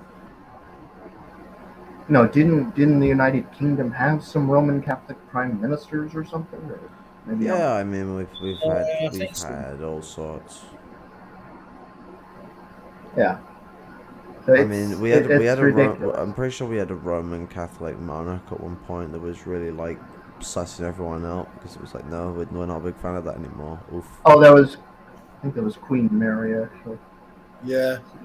I think there was Mary Queen of Scots, and I think that is it. Yeah, because it was a father who changed Maryland. Maryland. Maryland. She could have ended the early start to capitalism that it kept trying to return the priories back to priories and not production centers. Yeah. Too base to be real. That timeline. What could have been. Queen Elizabeth comes instead and expands the empire within her reign quite drastically. What's the thing? I mean, somebody an Irish Facebook contact of mine was saying that the Protestantism came along. I mean, the Catholic Church was very corrupt and still with one foot in the medieval period. but they kind of brought in new reforms which were needed and new, social changes that were They needed. ended up copying the Protestants in the end, like Catholics. That you just beat me to. That's what she also said. They ended up the Catholic churches kind of just became the Protestant churches, so Protestantism didn't even need to exist. I mean, it became. No, I mean. So do you know what's interesting? It- Protestantism it- used to not call themselves Catholics. I mean, because it was supposed to be protesting Catholic. Yes, yeah, they're protesting against the corruption of the Catholic Church because, like, the lords were having a rich man going on his way to the brothel would say, "I'm just going to the whorehouse, the brothel. Now, Father, here's my penance. Throw a few coins at himself, say confession on the way back to absolve what I'm about to do." That was the kind of double standard cop out they were going to going to see the sex workers. Protestantism ended up being even fucking worse in the end, because I mean, because you had Protestantism was obviously not the only people who were protest Catholic, but they ended up taking over, and they ended up taking the worst parts of that and compartmentalizing it into a system of, rather than having to be directly to the priest, you can just pray yourself away your problems. Individualism. You had things like Puritanism. I mean, the Catholics were more into like discussion and debate. The Protestant churches, especially the puritanical ones, were more about directly quoting the Bible and using and you know what I mean. They had the idea, I think, of more like material proof, but they were the ones actually banging on about the Bible. I mean, I had a Catholic upbringing myself, and it didn't really go into these tiny, minute details which the Protestants would always criticize us for. You know what I mean? Because you don't know the Bible, you bloody papists, and all that kind of thing. But I find it's like two institutions fighting. It's kind of like Russia and NATO fighting about Ukraine. It's just two bloody institutions fighting over which one can become the imperial master. And it's kind of like that in less secular times. Do you know what I mean? I don't know. Maybe that's a bad analogy, but that's what it looked like to me. Yeah, I feel. But anyway, it's although as somebody who grew up as a Lutheran, there are some doctrinal different. Protestantism isn't this monolithic thing where they all believe the same thing. Well, I could give you examples like there's Arminianism and then there's Calvinism. Yeah. Arminianism these are very different things, and then I could go into things like predestination, the idea that anything and everything that ever exists, ever will exist, or ever has existed was created before time and space even came into existence. So there's basically no free will. So I mean, that's kind of, it's hard to wrap your mind around that concept. That's predeterminism. It's predestination. Yeah. It's the concept that pretty much anything and everything in all of existence was created before existence, basically. I mean, I didn't want to imply that Protestantism was one thing. I was talking about more like hardline elements. Like, I mean, Calvinists, I believe, were more hardline, and there's Puritanism, which I think had some varies, but it's like nowadays it's more like it's probably more like Pentecostals or. I get confused. There's like the U.S. Christian right, which is all derived from that, and I get confused as to who believes what and what. Yeah, it's like, honestly, if anything, Presbyterians or as they're also known, Calvinists are actually probably the more liberal branch nowadays. So I don't know. All these things can get confusing sometimes. Very. We were just Catholics. We were taught how to be good little Catholic boys and girls. You know what I mean? So it was difficult to know. You had to actually go out and find out for yourself what the hell all these other guys believed. Yeah. It's like, and I was just taught. I was taught a little bit of Bible in Sunday school, but mostly about Martin Luther and the Reformation, and we even had like a statue of Martin Luther in our church. It was actually pretty nice because I used to always like touch his hand. I was like, man, this is some really good statue work here. I always like shake his hand, like I was like, oh, how do you do, Mr. Martin Luther? And I was like, I actually do. I think I actually do want to see his grave in Germany one day. Hopefully, Well, it's like historical thing. back home in my family home. There was like all over the BBC News about weeping statues and stuff. But yeah, that's another. It was kind of cringeworthy because everybody used to think the Irish were all a backward bunch of like Catholic lunatics, and of course the BBC would always focus on some, and of course they'd love to lap up the media attention. Oh, I've seen Our Lady's hands moving like this now, and I saw the tears down her eyes. And like, and of course, everyone's just laughing at us, going, "Oh God, aren't the Irish so Spanish?" You just fuck off with you, man. Yeah. I'm an atheist, so fuck you. You know. Anyway, but I won't go into a religious rant anymore. I've done too much of that. I love the way that the Irish sort of found their way of repurposing that kind of humor with Father Ted, though, where they turned around and sort of spun that kind of humor on its head, and it was yes, it was very therapeutic coaxy and lovely, and it was always sort of not anti-Irish in the way it presented itself. It was always within its context. That's why it got away with it. I think that's why it was because it did that so well. Others copied it and didn't do a good job, and it became what Father Ted parodied. They were just copying and doing what Father Ted parodied. I didn't know you were a racist now, Father. Yeah. We're just watching some earlier on with me, mate, here. And it was brilliant. Brilliant. Yeah. I mean, it's the it's the what's it? I don't think Father Ted's known in the States. I'm sorry, I'm laughing because mopping. Okay, I know. I'm rewatching the video without the volume on. The video with him with the Putin speech, and he literally has, in the opening, like he has a little introduction. He has Wallace,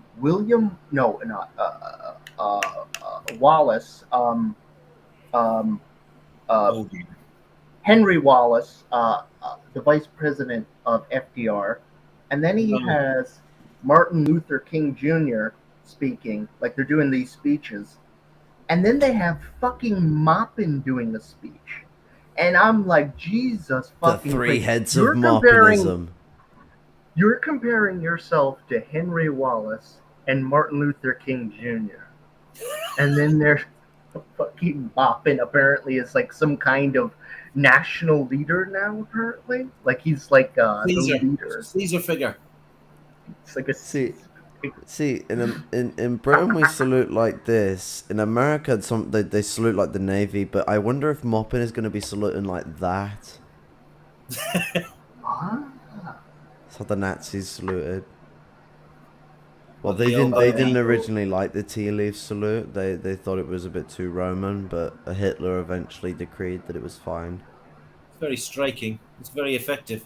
I mean, again, it was Maupin himself that was said that they stole a lot of imagery off the Nazis anyway, which is what he's doing. Maybe that's what it was. Off the communists. The Nazis stole a lot.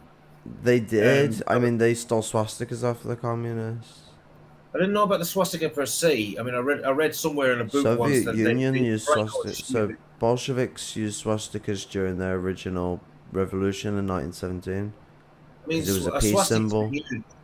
Well, it's been used in so many cultures. Well, it was a peace symbol. It was used as a symbol as being opposed to both sides of the war. Yeah. It was also a symbol of good luck from what I looked up. It was supposed to represent the perpetual movement of mankind, basically. Yeah. It's a shame because it is a striking symbol. It's a very beautiful symbol, but it is a beautiful symbol. It's still used in parts of Asia. Like I mean, I've always said this. Like the Jews should be able to reclaim the Star of David. The Nazis should be the Hindus should be able to reclaim the fucking swastika. I really fucked this up. And then the Islam should be allowed to reclaim the pentagram because it was never a satanic symbol. The pentagram, yeah. Well, I mean, the Celtic cross has almost been tarnished now. Some wheels by the neo-Nazis. You know? Oh, it's a satanic symbol. It's a Celtic druid symbol. You fucking racist pricks. Yeah. It's got more history than your Aryanism. You fucking twat. Celtic people are an ancient people of Europe. They're as old as European. The Celtic. I've got St. Bridget's crosses I made myself and stuck them all over my flat. Thankfully they haven't stolen that one, at least not yet. But the Celtic cross was stolen, although I think it hasn't been ruined the same way the swastika was. I mean, it's one of the few things that the British managed to not completely fucking start to shove up our own ass. We shoved everything else up our ass, but we managed to avoid the cross. The British movement, I think the British movement was the first in Britain to do that. Sorry to talk over you there. So that's okay. And you know what ticks me off is how you guys and Canadians are stealing the shittiest parts of America, like all these Canadians and Europeans apparently. Oh, we did it with the Celts as well. Flag. We turned around and was like, oh, well, the dominant Scots will side with the dominant Scots who are already abusing their people, and we'll promote their culture. Yeah. No, I'm talking very specifically about consume Wales and consume Ireland, and then we did the same thing over in America. What we did to the Celts is the same thing that's happening in America. It's the North Brits, like the West Brits in Ireland. Think about like what Cumbria is today, you know, like there's no one there that's really Celtic anymore other than the farmers who have a tiny bit of language left where they count their sheep in Cumbrian. And the signposts.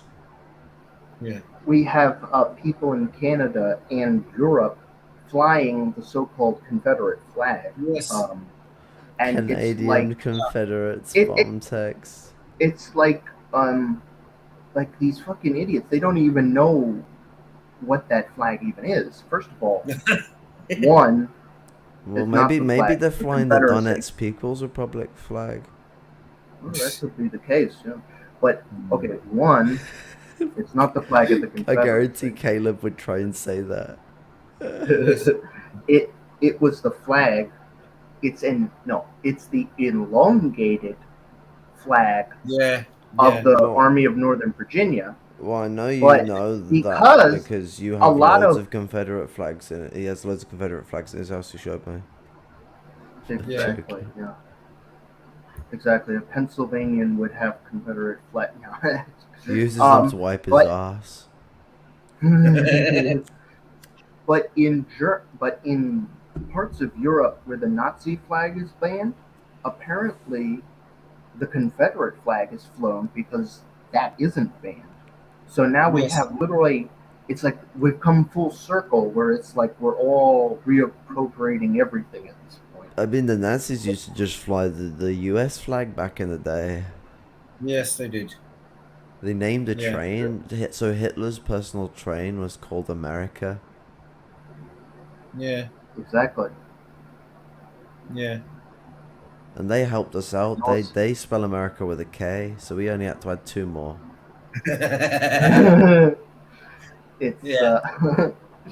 Well, I mean, I start when I'm slagging on social media like Facebook and Instagram.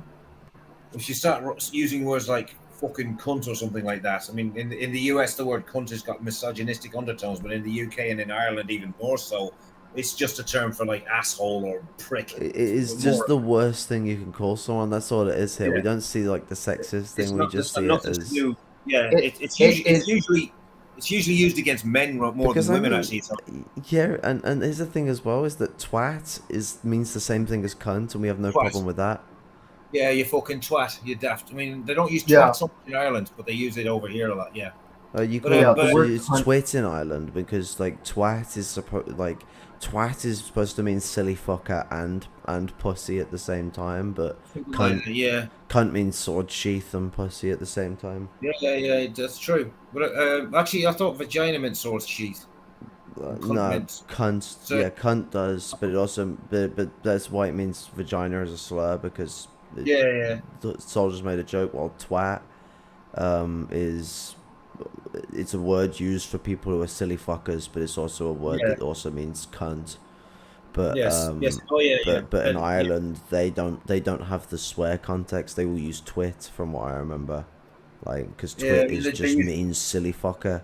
Because I mean, just like Northern English people, you're not quite short of calling someone a silly fucker. You know, Irish English people. I mean, it's a go-to. It's a lovely thing to say when it because it's the easiest way to swear at someone whilst also still being polite about it. And I know that what's it that conservatives in Ireland are quite like conservatives in the north of England, where they will swear, but they hate swearing at the same time. So there's this like weird balance of like you'll hear them swear every now and then, but it'll only ever be fucks, bastards, and at the worst situation, you may hear the word cunt. And it's so very rare, but if you ever say the word cunt, they'll beat the living shit out of you inches from your life. That reminds me. My dad's like that. Caleb used an ableist word in his video. Really? He said fucking, he said fucking retards. He called U.S. politicians fucking retards. He called U.S. politicians fucking retards, and Caleb doesn't curse that much, so you know he was being passionate at that point. Yeah. So he was being passionate in his ableism. He's gonna turn around and go, yeah, but I've got friends who are retards. I got friends who are retards, man. You can't say that. I mean, I suffer with disabilities and stuff that has, you know, even bereft me of being insulted with that term for a very long time, and I will use it at times, but I wouldn't call someone who suffers of my thing fellow retard. Hello. No, that's discrimination. Like, what the fuck? Like, you have to be careful how you use words that are, I mean, like dropping N-bombs and stuff. I mean, there is such a thing as liberal cancel culture that the right wing whinge about, but the thing is the right wing cancel more than anybody else does. But they think that banning anyone from saying a naughty word is fighting racism and ableism and homophobia and so on. It's not. Yeah. It's just doing a superficial thing to make us all pretend it's going away by getting rid of the naughty words. I mean, that's why I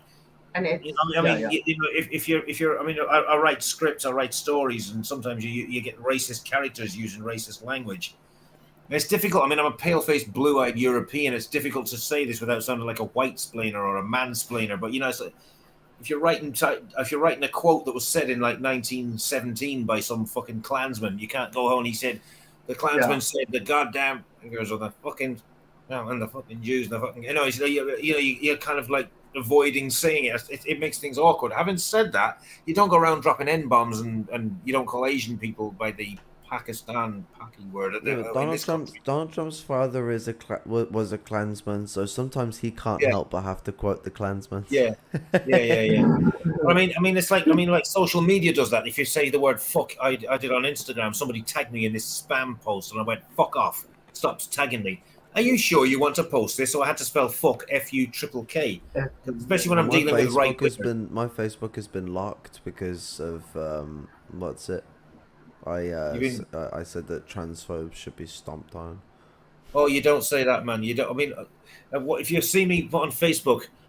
I'll say I say things like they should be made to stand against a brickwork structure and be gently acquainted with our beautifully crafted soft metal mini sculptures, approximately 7 millimeters in size. I was just in like a passionate drivel. I was like, you know, the way that they want them to conform to this ungodly image that even people who are AFAB couldn't conform to.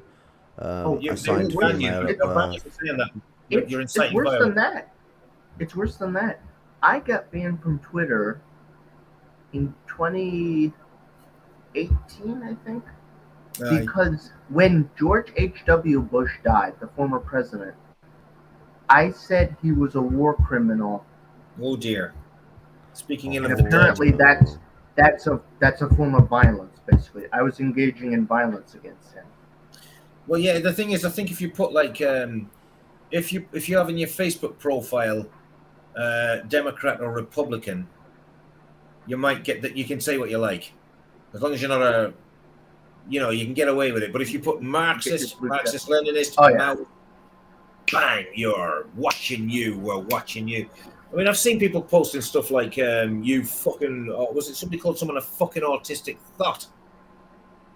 and or a fucking, you know, oh, you fucking this, fuck Russia, fuck this, fuck China, fucking. I mean, okay, Russian government and Chinese government problematic, but it was blatant racist undertones and xenophobic. Fine. Yeah, But I said, like no, it fuck ends you, up you being fucking like imperialist. fuck Chinese people, fuck Russian people a lot of the time. and it's Yeah, quite- and I say, yeah, you're fuck you, you're fucking racist. You said rude words. The problem we yeah, do yeah. have is that Dengists use those racists to their advantage. They try and hold it over Yes, they people. Yeah. And they think that the Said way to on- deal on, with it is to convince them to support the nation's like government rather than the people. Well, as I say, like, I mean, I got called an imperialist liberal by a Russian so-called communist who because I said Nigel Farage is not a reasonable man. He just tells you what you want to hear. It's like the Nazis did. They tell you what you want to hear to get you to join their side. They're not interested in you. And it's the same thing. It's like the liberals are pretending to care about Ukraine and they're backing literal Nazis in Ukraine. Okay, so there's something I had to come to realize. The Nazis You're would have been probably right, interested in me, but not in the sort of way that I would have thought when I was a Nazi. I'm severely disabled, so the Nazis' interest in me would not be to my liking. No. Well, I mean, that's the thing. I commented on S4A about how typical of China. I got accused of being I got accused of siding with imperialism. I mean, that's what Caleb Maupin says. Then I don't go hard enough on Putin. I get accused of being a Russian shill because I say Ukrainian government came to power in a 2014 putsch that was led by and organized mainly by neo-Nazis, and it was backed by the EU and the CIA and all this and NATO, and it overthrew an elected government, whether you like Yanukovych or not. Oh, you should stop reading. You should stop watching Russian propaganda. Some fucking idiot said to me the other day. I went, you should stop making assumptions that I do, and you should stop watching fucking CIA propaganda shit for brains. You know, but that's what you're dealing with. You know. Absolutely. It's idiocracy on all sides, basically. Yes, exactly. Like on the Russian side, you have the Nazbols. On the Western side, you have the Nazis. I mean, I will say, sorry, yeah. And then you got like the actual anti-imperialists, the people that are, the voices not being heard in all these countries, be it Ukraine or Russia. The third worldist, Demarchist, MLs. I watched a YouTube video on the BBC, and the BBC is now sounding like Fox News. Except Fox News is sounding more like it's pro-Russian, or sort of. But the BBC was saying, I mean, they interviewed a couple of Russians who didn't want the war, and they're obviously not fans of Putin. But it was badly done because it wasn't convincing. But we don't want this war. This war is awful, and it was almost trying to imply that the people of Russia hate Putin as much as we do, and they're like us. And these people talking to them were not. They were kind of saying, we don't want this war, we don't, but they weren't licking the arse of the BBC. They also referred to Putin as a snarling Vladimir Putin addressed, and he was making fatal threats. And then he went to, what's his name? I can never remember the guy's name. The Ukrainian leader. Zelensky. Zelensky. And he was saying the wording used was the Ukrainian government, not regime, government, appealed to the people that we are being that Ukraine is under attack, and where is NATO and all this. I don't know if Zelensky said where is NATO, but it was all this kind of the tone was much more sympathetic. They switched to a couple who had been forced from their homes in Crimea and how they were suffering at I thought, if you've been forced from your homes in Crimea, the chances are you were probably something to do with the Azov battalion. You're probably a member of Right Sector. I don't know, but I strongly suspect, because as far as I'm aware, they didn't go around murdering Ukrainians. Maybe some Nazbols did. I don't know, but the thing is, I'm saying this now, and people think I'm shilling for Putin. I'm saying that plenty of Ukrainians have been murdered by fucking Russian Cossack fascist Nazbol types. I'm sure it's happened. I don't know for sure. I haven't heard enough about it. I do definitely know that people were burned alive in Odessa by the Azov or Right Sector. Putin, the plant is done. We have got the message out. I would also, though, like to point out, though, that Crimea is still, as far as I'm concerned, the rightful territory of the Crimean Tatar peoples. They are an oppressed minority. Yeah, they are. That it's was nuanced, deported, but yeah, it is not Russian territory. It is a Crimea. It is the same with Native, First Nation peoples in the the New World and Africans. I wasn't sure about whether they first went there or whether they were part. They of were first there. They're I was never sure about that because I know. I mean, like apparently the Uyghurs in China were kind of like came from Mongolia. They got stranded by the Ottoman Empire. Apparently migrated, and I think the Uyghurs were left in what is now Xinjiang province. I don't know though, but I thought maybe the Tatars were like that because a lot of people kind of moved around. Like the Kurds, I thought were like indigenous to where they are, but they're not. They're indigenous. So I wasn't sure what the Tatars.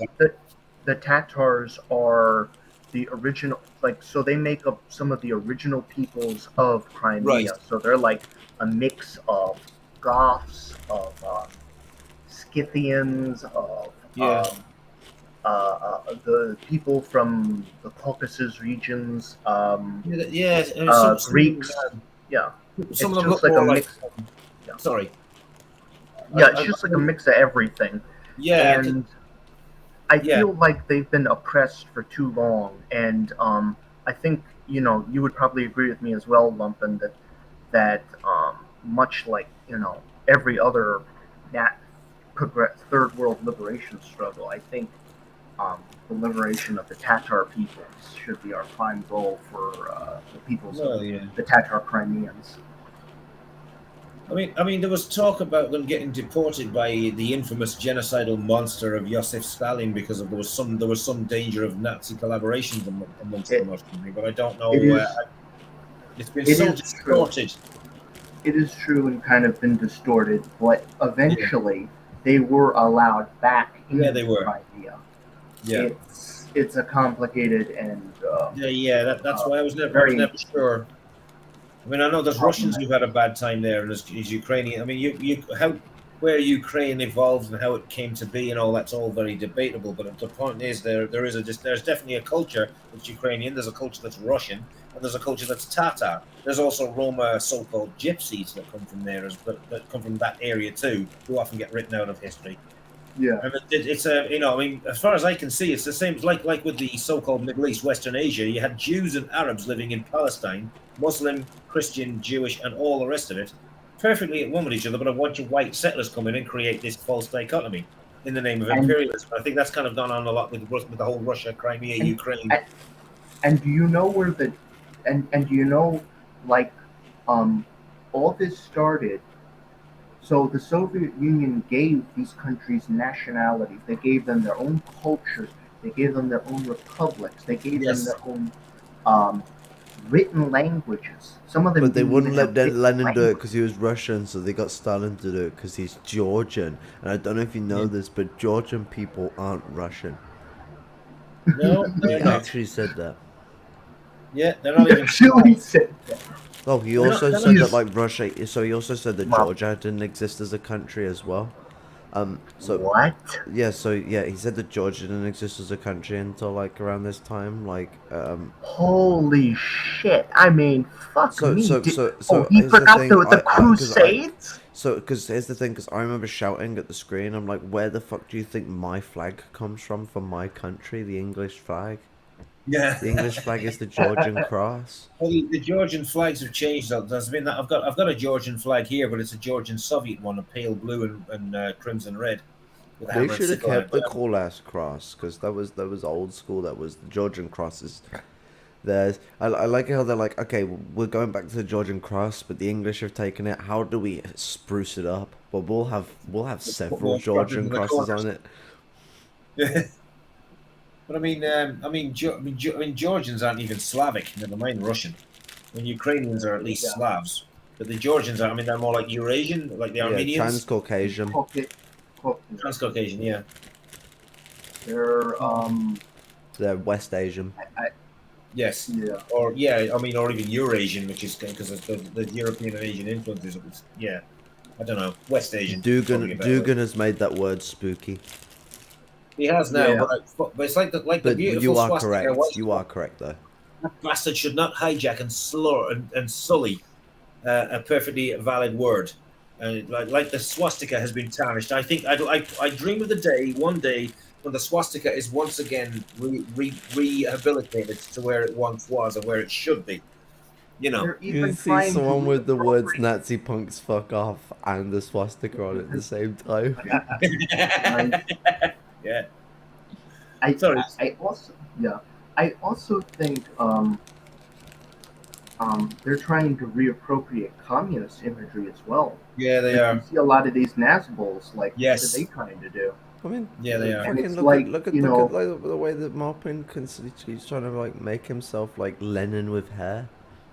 I walk Yeah. around with a suit. I have a goatee and a mustache, and I go and I tell people about these books I've read. Yeah. And yet he bashes Lenin all the time. He says, you know, See you later, Lenin Marpin. was wrong on the national question, and it's like fuck me. If you should criticize him that he didn't do enough for decolonization, not because he did decolonization. And it's like I haven't been. Are you implying that Russia should have colonized all of these countries? Like, what is he implying there by saying that? Like the To be honest, Russian Empire. I'm a bit out of touch with Marpin these days. Sorry, I'm talking over you, but yeah. Oh yeah. I agree. I used to be, you know, I used to follow Lumpen stream. I used to be Same.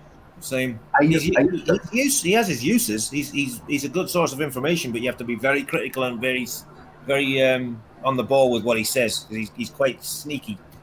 I used to also call into George Galloway's show, so that's how. I like Galloway when he spoke up about Ballymurphy, which no one did, and he opposed the Iraq War, but other people had said he's a bit of a narcissistic prick, and then I thought, and then he started, you know, going down the, you know, right populist rabbit hole. Disgusting. So disgusting. It's. He literally calls the Great Britain like a great union and with a solid history and a proud people. He's turned into a Labour Party minister again. The right wing, far right Labour Party minister, like from the 60s. Yeah, Keir Starmer would be proud. Yeah. Wait, what is what does Great Britain mean? Wait. What does it mean? The British Isles? Like, isn't it the British Isles? Not Great It's the Britain? Britannic Isles. That's the actual fucking British name. Isles is a dodgy one. I mean, if you go to Ireland and say that, they will be very, very Yeah. insulting. Oh, yeah. The Celtic archipelago, the Britannic Isles, the Northwest European archipelago, you could say, or the Northwest European Isles. No one says that. I mean, Great Britain though was a reference to. I think it was something that was coined in a speech or in a slogan, not just. They were saying about certain elements of Britannia, but Great Britain was like the whole Empire union. abroad It might have been the Empire abroad, or it may have just been after the Act of Union, it became the Greater Britain. You know what I mean? Like Greater Russia, Greater Serbia, and it became something like that. But it became this kind of Britain is already the Union itself, so it's like it makes sense that it would be the Empire, but we still use the term Great Britain now for the Union. So you very rarely hear them call it Great Britain now on the TV. They'll always call it the UK because Great Britain doesn't. Northern Ireland included. Northern Ireland doesn't like the term Great Britain. It's the UK. They like it's the not United Kingdom of they like the Great United Britain. Kingdom of Great Britain and Northern Ireland.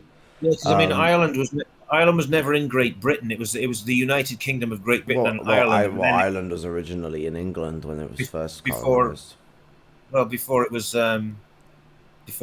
Others Scotland like to try and hide behind that, but those Lowlanders, Scots, and even Ulster Scots to some degree were really enjoying the settler colonialism of Irish people themselves. Very much so. Yep. Oh yeah, they became the loyalists. That's where I descend from. Yeah. Well, as I say, the ones like Wolfe Tone, the ones like Wolfe Tone and Robert Emmett were kind of like white Americans like John Brown and people like that. But then you've got the Ian Paisleys and the Billy Wright and people like that. Those are the loyalists. They're the Ku Klux Klan equivalents. They're also connected to the Ku Klux Klan. It's like I mean, no fucking- one who says no one before you carry on. Sorry, no one who says land back and decolonization wants to wipe out white Americans or white Irish Protestants. No one, apart from a few fucking lunatics, and no one cares about them anyway. No one's going to let that happen. But the right wing, of course, clinging to their settler colonial privileges, will magnify that and say, "Oh, this is what it's about." And but I'm preaching to the choir here. You know that as well as I do. Are you? I mean, dissing the Queen right now? When Say she again? has COVID? Are you Apparently dissing so. the Queen right now when she has COVID? Well, I renounced my British citizenship. I have an Irish passport, full-blooded. Both parents are Irish, and I spent half my childhood over there. So fuck the UK and fuck their fucking Queen. So well, I mean, what's it? I don't know whether I wanted to die yet. I wanted to like I want to. I don't see wish the, him, bro. I don't care. Cause no, I want. I don't know. Like, it's kind of funny watching Charles never become king. Like, I It's just just funny, want to isn't it? be able to see him be outlived by his fucking nan who fucking helped fucking with this Debbie. man's army at home during World War II. Like, and he's just been some poncy little bitch like for his whole life. I think she's probably gonna write it in a will that it just goes straight to Will next, like no Charles, fucking, because he'd lose it. We'd end up voting no confidence. But can she legally do that? I don't know if she could. I mean, she can literally kick him out the family. Oh, I didn't know that. I mean, when they couldn't defend Andrew anymore, they kicked him out of Buckingham Palace and told him to not come back. Yeah. They'll do pretty much anything they can to survive. I mean, it's about the survival of the monarchy, and that they'll do anything. The house. Do you know the Queen also owns a McDonald's in North Yorkshire? No, I didn't. I didn't know about that. It's not taxed by the government. She has like loads of private property that she owns. It's not taxed by the government, and one of them is a branch of McDonald's. I didn't realize just how much. I knew Britain was very heavily influenced in Ireland, but I didn't know it was Marxist Paul, good friend and comrade. Shout out to them. Marxist Paul is an absolute G. He's a good lad. He's a top lad. I'm regular on his live streams, or not so much as I used to be. But yeah, he's a good lad. He's a Dublin lad. He did a video on just how much. He said, I'm paraphrasing, but he said the Dublin Castle is still paid for by the Irish taxpayer to the English lords, and there's loads of these like little fiefdoms and castles that are still owned by British landlords, and there's loads of British celebrities and well-known, usually right-wing ones, buy up cheap property in Ireland, and they still get the paddies there to work for them. So colonialism's finished how? Whereas a bunch of like Romanian Roma, or a bunch of Zimbabweans, or a bunch of Kenyans escaping poverty or war or whatever they're escaping, they get spat at by Gemma O'Doherty and the right-wing National Party, who are their tongues are as brown from all the arses and boots they've been licking of loyalists and British colonisers, all of whom despise the Irish. So yeah, they call themselves the true patriots. But anyway, they could call it an Irish Republic, but it is just the Free State. It's not a Free State. Yeah. The Irish right wing are all Free Staters. I mean, the Irish Republic died in 1922. Yeah. Yeah, we need to stop acting like. So that's 100 years ago. We need to stop acting like Ireland ever decolonized. Yeah, We need to start calling it neo-colonialism. You know what's the funny thing? Even if you believe what they say about the British decolonization of Ireland, which is bullshit, they still control all the industry, or at least most of it. Yeah. The EU's colonized them now. Yes, they have. That's what. Like I say, I'm in this group on Facebook.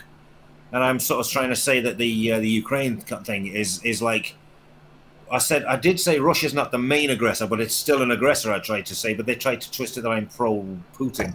But I said about the EU being seen as the good guys, and one Irish guy said, well, they're not as bad as the Brits. I said, well, it's like saying Roosevelt wasn't as brutally violent as Hitler, but he still had connections to the Ku Klux Klan and white supremacists, the USA. And the USA and Britain were happened to be against the Nazis, didn't make them the good guys. The EU is not so overtly, brutally violent in their occupation of Ireland as the British were. They're much more insidious than that, It's like the nice guy who gets a girl and he fancies and she doesn't want to know, so he puts rohypnol in a drink, as opposed to the violent, brutish man who grabs her by force. It's the same thing, but a different method. Do you know what I mean? So Stan Kim asked, one, did you defect from the UK? Which, no, but he's discarded any ownership of his identity by the UK. He's now an Irish citizen. So, I'm still. Finian, can I? But he's still stuck in Britain. But I just wanted to say one thing that he said that's 2 words, and it's "fuck colonialism" in big capital letters. Nice. Who said that? So Stan Kim Jong-un. I'm streaming this stream via OBS. Okay. Finian, can I adopt your citizenship for the United Kingdom? I want to have dual citizenship. So when shit hits the fan in America, I can go to Scotland. I dare say you could. I don't think it's like it's an allotted slot, because I'm still recognized as a British subject as far as I know, but I just don't pay attention to it. I'm happy to live in the northeast of England. I do enjoy it. We didn't change the relationship, but we changed the word. We now call them citizens, except sometimes we do also call them subjects, but it's a weird one. Don't acknowledge those parts and you get on fine. I'm technically, I have dual nationality, but I don't really pay attention to the British one because I don't like to be. I hate the way it's worded like that. It's like dual nationality. It's not. It's like the guy's like, you could say he's Anglo-Irish or Irish-Anglo, but and if it's the culture he appeals to is his Irish culture, he's going to identify as Irish. I would never go into someone who's telling me they're Navajo, and I'm going, no, you're Navo Americana, and it's like, oh, shut the fuck up. That's what someone needs to be told when they start saying that. It's just shut the fuck up. It's like I didn't get a chance to say to Falcon General, but the term Native American is just basically an attempt to buy them off.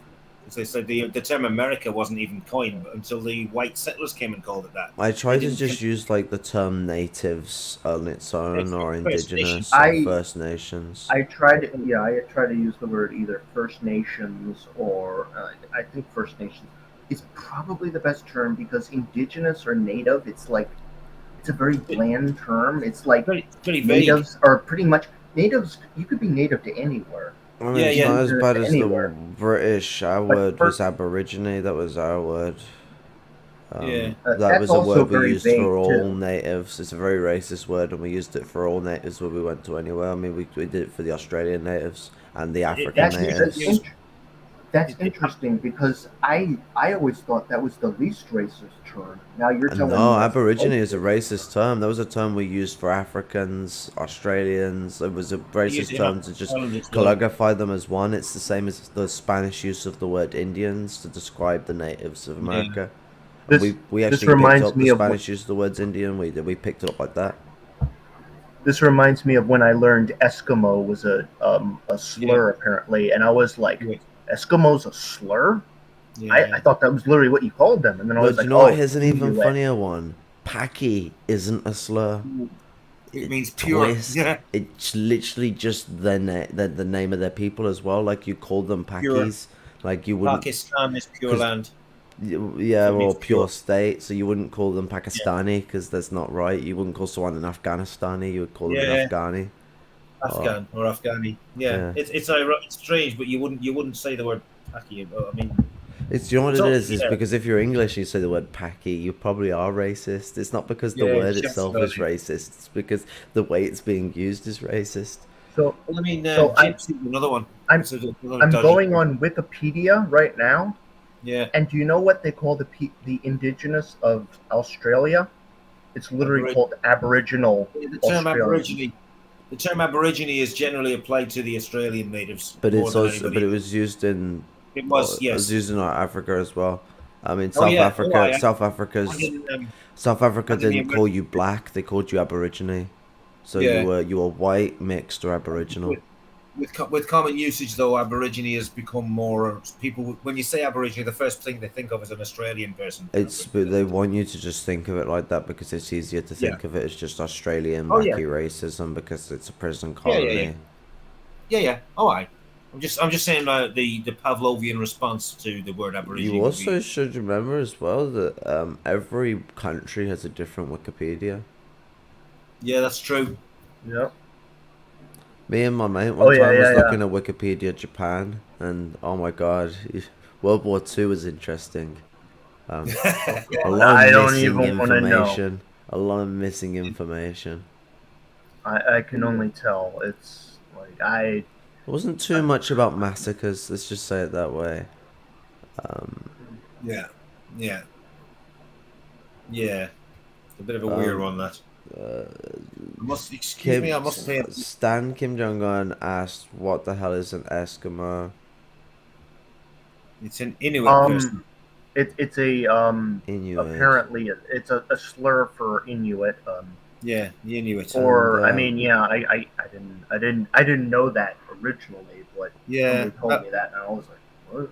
I I heard heard it Sydney like Funnel decades Web ago. Spider mating season in Australia. Maybe we should send Trump and Putin there. That would be funny, Matthew. That would be funny. Excuse me, I'll be back in a minute. The Sydney Okay. Funnel Web Spider is a beautiful spider, in my opinion. I quite like Fucking that spider. scary bastards.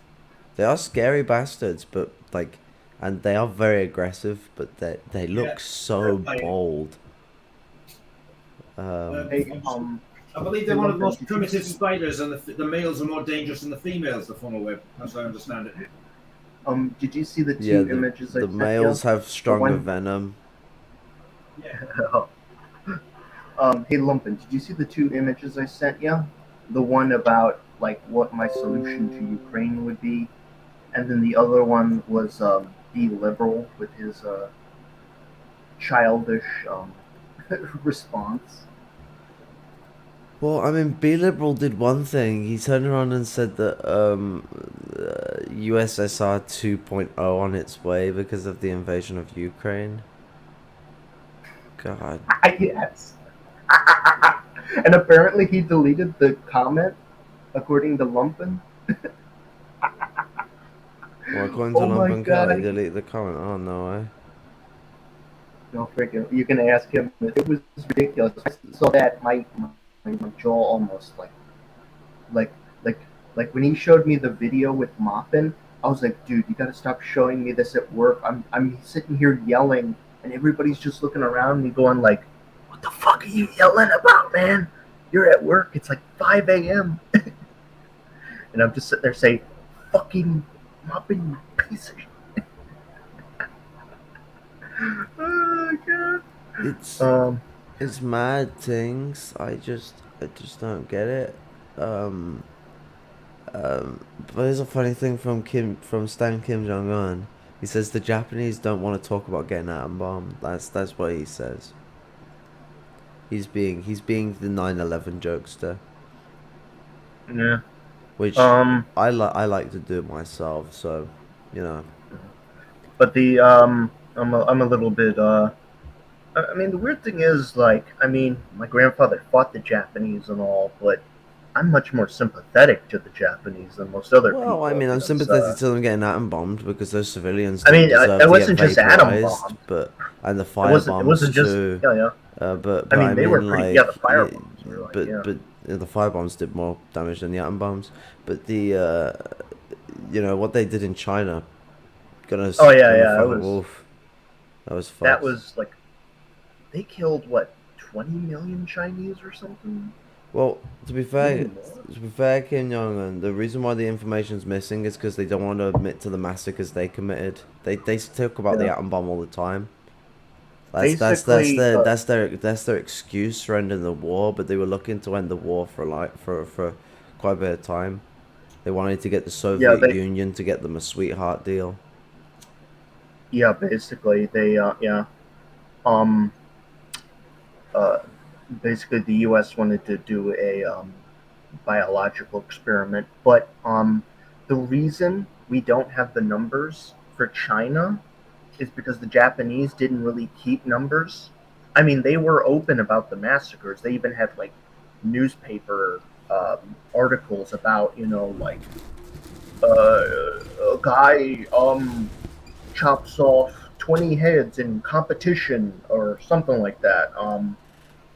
The Nazis were more math and paper. Okay, we killed this many Jews over here, and we did X number of massacres, and they had calculators, and IBM had calculators. Like they had like literal computers and calculators to break down the number of people that they were guessing. Basically, they got it down to a pretty good system. Although, according to Al Husseini, he was complaining to the Nazis that they weren't gassing the Jews quick enough. So, so maybe they weren't going as quick enough per se. But I do know the Japanese. They were very good at covering up their numbers, to say the least. Did you know that they killed 200,000 people after the Doolittle raid? No, was it 600,000 or 200,000? I can't remember. It was some ridiculous number. Yeah, the Japanese just started massacring Chinese after the Doolittle raid. Yeah. It was like almost 1 million, I think. I was like, what the? It was like in just like a few months. I was like, what the fuck? Like the number when I heard it, I was like I couldn't even believe it. And that was apparently FDR who said that he heard that. I believe Japanese invasion of, is it Manchuria? Yeah, That was the occupation of Korea, which was an absolutely fucking hellish nightmare, the way they treated the Korean people. It was the war crimes that committed by the Empire of Japan there was, I think, rival anything the Nazis, even the Ustashi and the Ukrainian death squads and the SS were doing, in Eastern Europe. But I absolutely mean, one of the reasons why I'll always have a lot of solid respect for Kim Il Sung is that Kim Il Sung grew up in the middle of Manchuria as an exile. He was reading communist literature from a young age. He was in a guerrilla org from the age of 13. Guy's a fucking an absolute radical legend. The Japanese had him as one of their most wanted and had bounties out for people who could kill Kim Il Sung. Guy was absolute legend.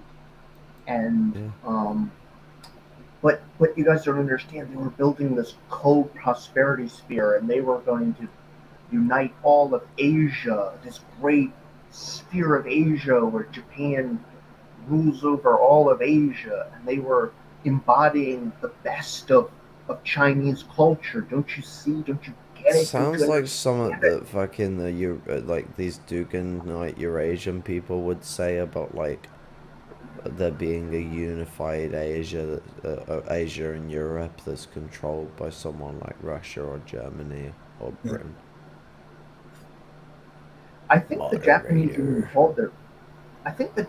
even called their system right-wing socialism or something, or something akin to that, pretty much. Japan said that. Feudalist. Yeah, I think they called their ideology some kind of either it was feudalism mixed with right-wing socialism. Prussian. They're going back to feudalism. I'm talking that kind of socialism. Turning back to. It's funny. Caleb Moppin talks like that sometimes. Bits about feudalism, but then he'll say, "No, not feudalism." It's a bit wishy-washy. Yeah. Well, I don't know. I don't know. I've never had any run-ins with him, but I have had run-ins with some of his fanboys. Many of them. Yeah, his little sycophants, to say the least. Yeah, and this it's one. And it's you have people. You have people like Dust James who are retweeting neo-Nazis on Twitter. Yes, I saw that. And attacking Jason. So and I had to delete both Caleb and Dust James because I couldn't keep them on my Facebook friends in good faith. I thought it was just neo-feudalism is a primary component that the petty bourgeoisie utilize in their pursuit of fascism. Yeah. Being feudalism at one point, but the Japanese shoved imperialism off on top of them. Yeah, but I will say as well, on top of that, Korea may have been feudalist at one point, Kim Jong Un, but I remember reading, I can't remember which sector of Kim Il Sung's diary, but he was going on about how a lot of the Buddhists were coming to conclusions that were very similar to Marxism, and that they may have actually ended up with pushing for socialism without even really considering capitalism. I don't know the validity of that. We're talking back when I was an early communist, because one of the first people I wanted to go look into was Kim Il Sung.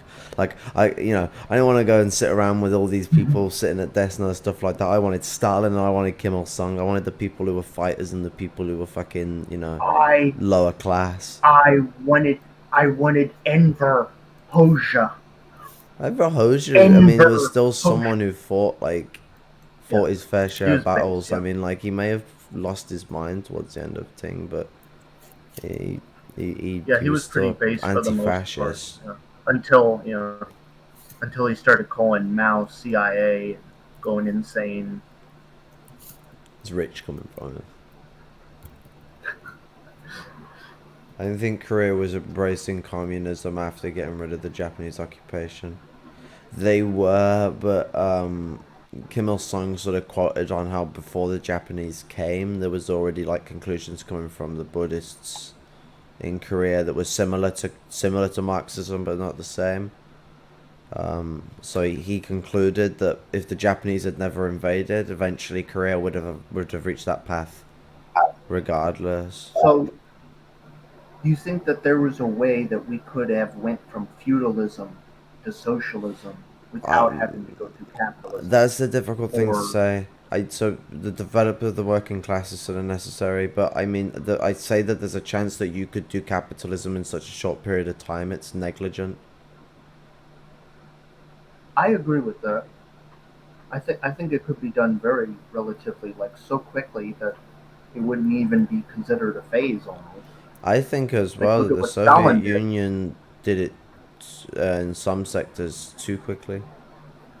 Yeah, so yes, the Japanese sped them up. Yeah, I agree with that. The Japanese give them more of a push for struggle, because I mean, the more volatile a situation causes, the more push for revolutionary struggle it is.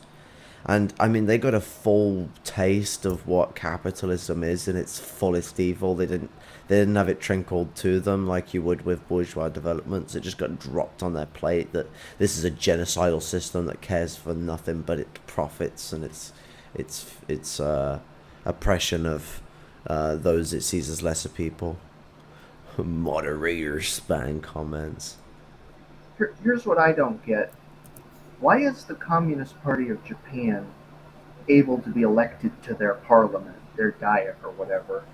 Apparently, it's like the largest party of any Western, not Western, but you get what I'm saying, like part of the NATO Western U.S. orbit. Like, they have apparently a very large Communist Party there. And you guys know anything about that? I mean, I know it's Euro-communism, but I don't actually, to be honest. I'm not too sure. I'm not absolutely sure. What was the? Sorry, what was that? Somebody distracted me there. What was the question again? Why is it Japan has such a large Communist Party elected to their parliament? I've often wondered. I don't know enough about it, but I suspect being Japan is a very right-wing capitalist country, it's probably just controlled opposition. So, but I really don't know enough about it to say. That's my first guess and my theories that I've had based on a little bit of information I've heard here and there, but I really don't know. The last two survivors of the Japanese Red Army that bombed the airport in Tel Aviv are in Lebanon. Okay. Well, you're always. I don't know much about it. Yeah, I mean, you're a fucking sound individual, Kim Jong, Stan Kim Jong, and what's it? I remember Falcon saying that you're fucking fine and things. So I'll pass you moderator. I mean, the only thing you ever really have to moderate is the spam stuff because I don't really mind people talking shit because I'll tell them outright to get fucked. Like, you're a Malthusian. you're You're a Malthusian. Okay, so Stan Kim Jong Un, you like DPRK like I like DPRK. You'll know like I do that DPRK looks to be sustainable and not to overproduce. Not just because like they're in a shit situation, but they're a country that knows that each according to ability and each according to their needs is actually quite a good principle to hold and to support within a society. So, you know, is the DPRK now Malthusian? Because that's what Caleb Maupin would say. I don't know if Caleb Maupin understands that Malthusianism is doing hyper-production with the working class to kill them off, to produce a post-scarcity amount of resources. It's a cop-out that liberalism uses when liberalism starts to decay. Eugenics, which is fascistic, more so than liberal. Yeah. But liberalism still uses it. It's still part of liberal society today. The medical industry is a great example of where eugenics still exists. Eugenics is used to target specifically disabled, colonized, and well, now it isn't colonized. It even targets trans people. But it's usually the colonized and the disabled. It's pointed against. Well, Malthusianism is not. It's pointed against the lower class, disabled or not.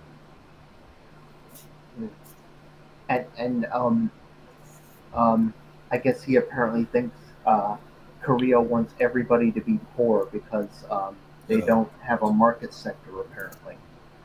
Because apparently China does have a market sector, so that makes them socialist. It's like topsy-turvy world. It's like, what?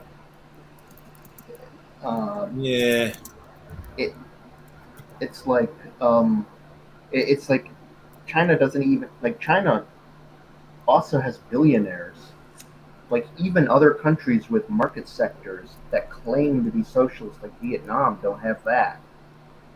Like, how does he explain that kind of stuff? But you can't criticize Xi Jinping. He's 1/15th Cherokee. That's true.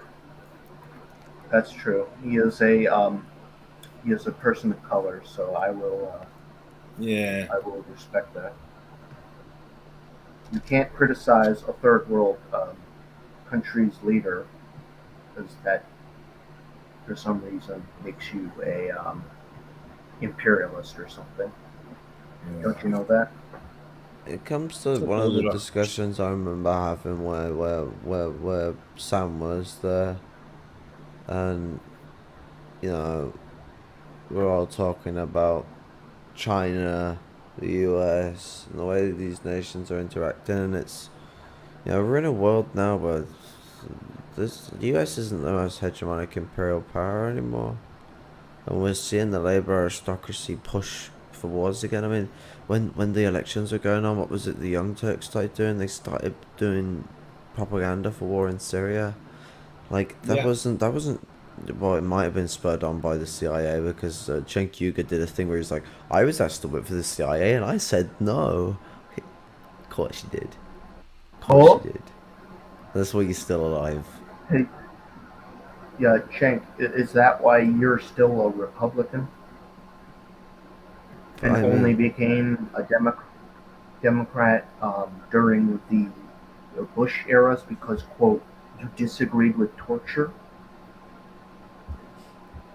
I didn't know. Cenk Uygur he was a Republican originally. Yeah, he was also a pro-war advocate. Originally, but when Bush started doing torture in like the early 2000s, he said, I was disgusted with the Republican Party and I had to quit and I had to become a progressive, basically. And it's like, I don't think you really changed your stripes too much, Cenk. You're still a misogynist fucking piece of shit, honestly. I mean, he's a heinous bastard, absolutely vile.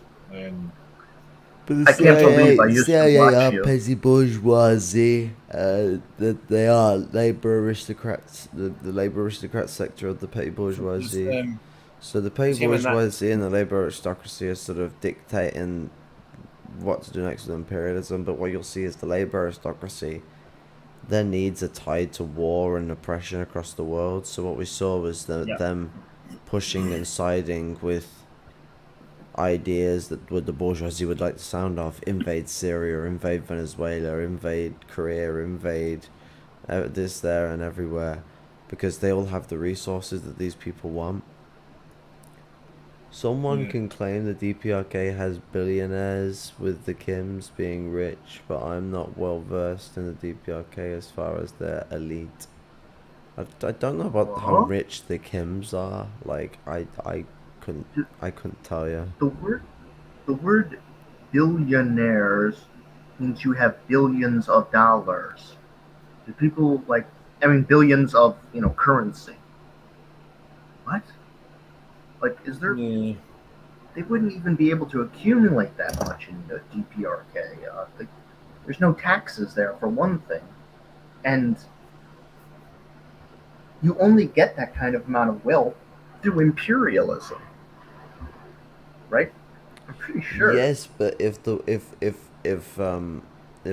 some white middle class person who claims to be an anarchist, and certainly is not an anarchist, because I've spoken to anarchists who come from the street of Arizona, and they're not the same. But they'll claim they're an anarchist. They'll turn around and not only tell you that they're like billionaires, but they'll tell you that they're like kings or some shit who rule over the land. Yeah, this isn't totally racist or anything, guys.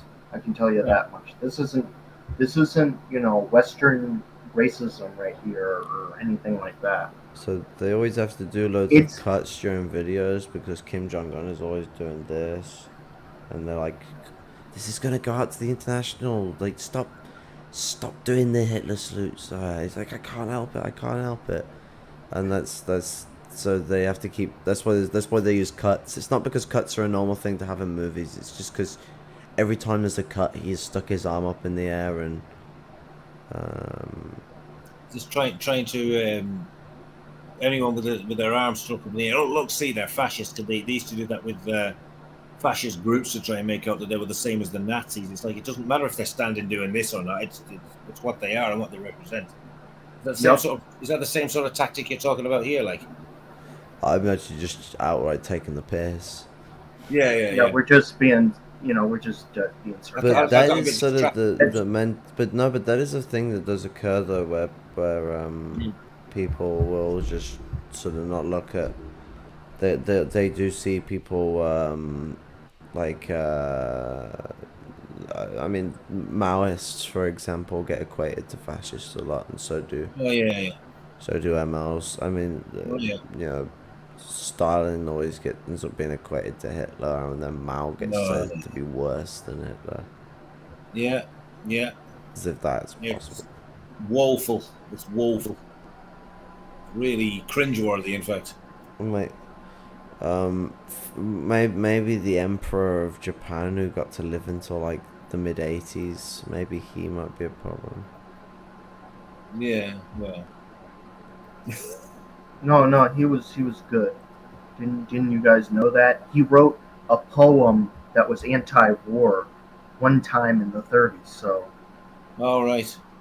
Yeah. Actually, so my father told me that, and it was like he was saying it jokingly though. He was like, he wrote one poem saying he didn't approve of going to war with the United States, and that was it.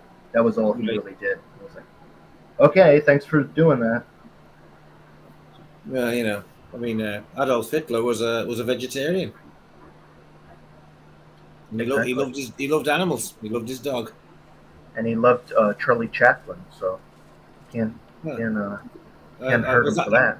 That was before the Great Dictator, when I believe he had Chaplin fell foul of him after doing that. I think it was even after. I think they even told him like Charlie Chaplin did not like him, and he was like, "Oh, that sucks. I'm still gonna do the Holocaust though." Yeah. That's another thing, Holocaust, Holodomor. Now, I happen to keep telling people that was a Nazi invention, and they basically say Goebbels himself. Say again? By Goebbels himself. Yeah. But if you point that out, you're automatically an RT watching Putin shill with a tinfoil hat. Well, I don't even watch TV. More I mean, when I used to watch TV, I used to watch Kazakhstanis. RT, but they're planning on trying to legalize RT in the UK now. Yeah. I heard about that. And RT is also just far right at this point. It's gone to the really far right now. Yeah. Yeah. And also, a lot of people who died in the starvation were in Kazakhstan and places in Russia.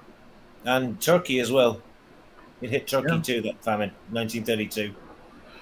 Yeah. Yeah. But apparently... Turkey, I always point out Turkey because Turkey wasn't even in the Soviet Union, so you can't say, oh, they were badly managed because they're commies and they're useless. Turkey was a right-wing country back in 1932 as it is now. And that was also affected, which to me would suggest that it wasn't specifically politically ideologically related. The only way that it was politically ideologically related was that Russian and Ukrainian kulaks had deliberately hoarded the grain and hoarded the crops and killed the livestock to stop the distribution of food to starving peasants and people around them. The Communist Party, the NKVD, I think it was, they arrested and locked them up. So when the Nazis came in and liberated them, and they helped them out on their anti-Jewish and anti-Roma, anti-Russian and Polish pogroms, they got hold of this myth that they'd been victims of the communists, and the Holodomor was the myth of the Holodomor was invented from that. And of course, the Holodomor, because Holodomor means, I believe, deliberate genocide or something along those lines. Yeah. The CIA, who we were saying earlier, which was largely founded by like Nazi supporters and Nazi collaborators, went with that as well. They just naturally transitioned from the Gestapo or the Abwehr or whichever it was to the CIA. So that myth has been perpetuated by the Ukrainian diaspora, who were all mostly Nazi collaborators. So yeah, brilliant chess game. Yeah, so, well, they're the ones that control the history books, sadly. In the West, yeah, we definitely. Don't. Yeah. Well, the trouble is, it's like if you debunk that, which is debunkable, that's been hijacked by the bloody Nazbols and Russian nationalists, and it's like, oh, yeah. Fuck. I mean, Serbian nationalists. It's like saying I was against the breakup of Yugoslavia. It doesn't mean I think Yugoslavia is particularly good. I think it was a revisionist fucking, centered around the ego of the party leaders like Tito and then later Milosevic. That doesn't mean to say I think the neoliberal conservative right wing statelets like Croatia, I think Slovenia to some extent, Bosnia, they were brought about by violence, and it was like neoliberal and conservative. And they're very racist laws there. Croatia has. If you're a Serb or a Roma gypsy person, you're basically stopped and searched or beaten up by the coppers. It's a persecution mentality. I don't know enough about like poverty and homelessness, but I think it's safe to say it's rocketed since that.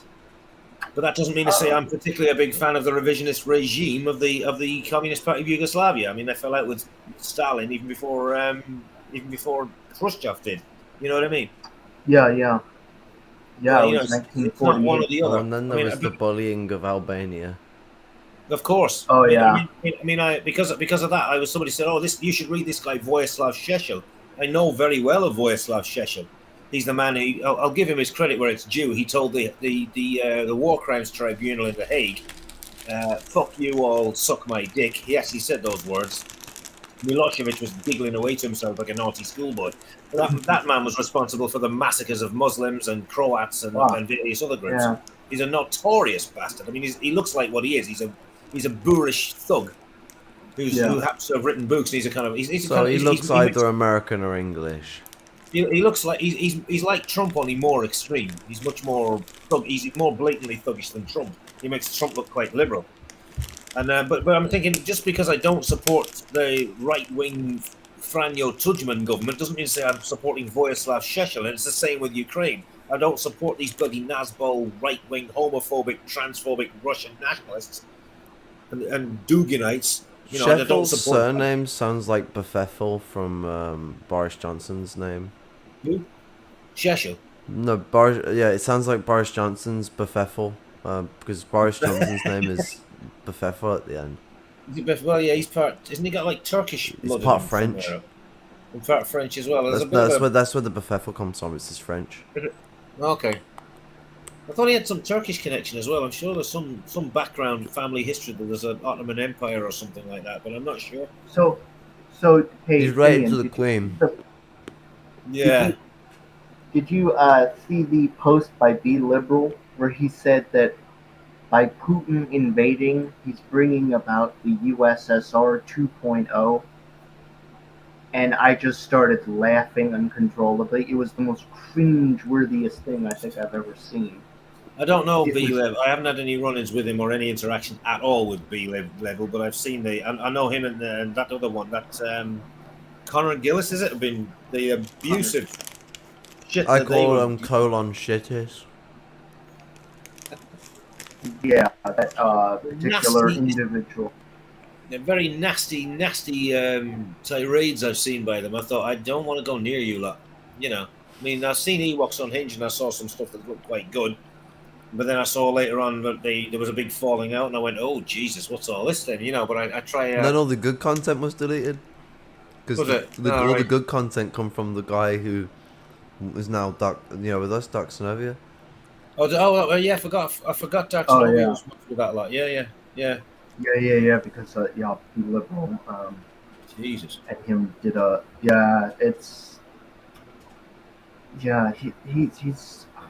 he's just a fucking child basically. And the worst of them all is Keats Mansfield. Is that his name? Keats Mansfield? The guy with Muffin at CPI USA? I may have seen. I think I've still got some on my Facebook contacts from CPI, but I've got rid of most of them. Keaton Mansfield. Sorry. I know the name Keaton Mansfield, but I can't put a face to it. I call him Keaton Manspread. He now basically he says in his recent post, one, he's joining Trump's new social media platform. Because he wants because he wants to restore the party of the Republican Party to its true progressive. Abraham Lincoln. Yeah, I saw that. And I'm using air quotes here. I saw that. I cringed when I saw that. I thought that was embarrassing. He also apparently wants to bring back the Inquisition for pagans, and I'm like, what the fuck? The Inquisition wasn't even for pagans. It's against Muslims, you cheeky prick. Muslims, and I think early Protestants as well. Anyone who was a heretic against the Catholic, and most of the people he's talking about are Protestant. You stupid fucking hell. Oh Jesus! When I saw that, I'm like, it's like now we have communists literally advocating for the return of the Spanish Empire. I'm like, medieval the Spanish Empire, hunt. the Catalonian Empire, the French Empire. Pick your Inquisition. British Empire. Or the bloody or like medieval religious persecution against pagans because define pagan. Does he know what? Does he not know that pagan? As much as people today will use pagan to refer to themselves if they're a druid or if they're this or that. Pagan is a colloquial term come up with by Christians for anyone who is a heretic. Yeah, like heathen. A heathen was someone who lived on a heath, which is a grassland outside of the fortified. What is going to shit in a handbasket? What's that? I stand Kim Jong-un. He's like, Trump does not want Trump to win in 2024. The world is going to shit in a handbasket. The whole world has gone mad except the DPRK. I agree.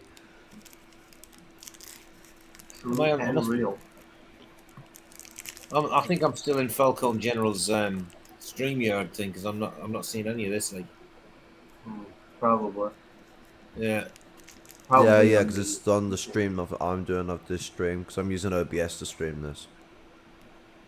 Oh, right. I don't have OBS and stuff. I've only got StreamYard. Guys, I'm gonna probably drop off because I'm gonna have to do the same. Because Dark Synovia, I just remembered. No, he's cancelled. He's cancelled it. Oh, he's cancelled it. Oh shit. Yeah, he's gonna do it tomorrow. Right. All right. Well. Okay. 4. Well, I guess I'll to call up. anyway. Yeah, we might as well just. I think we got a lot. We did. A productive Well, conversation. Falcon's just gonna have like a dead stream up for hours.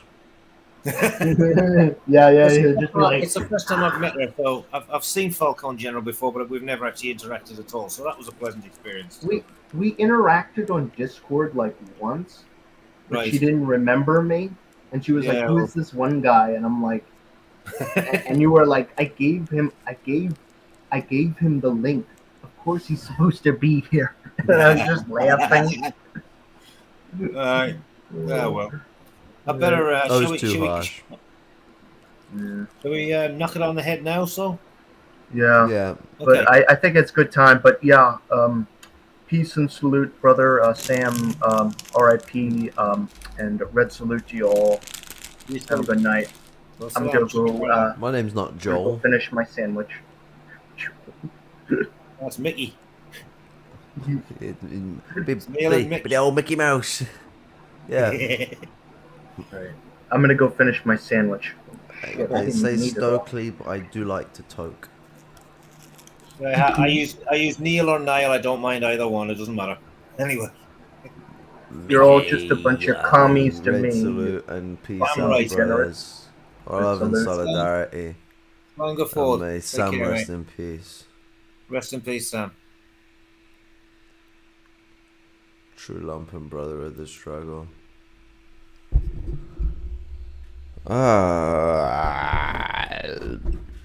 Okay, well, it's been good hanging about with yous.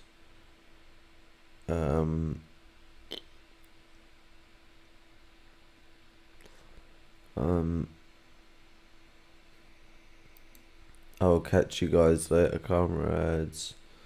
Respect. Hasta la vista, baby. Hey, respect, bro. I'll catch you soon.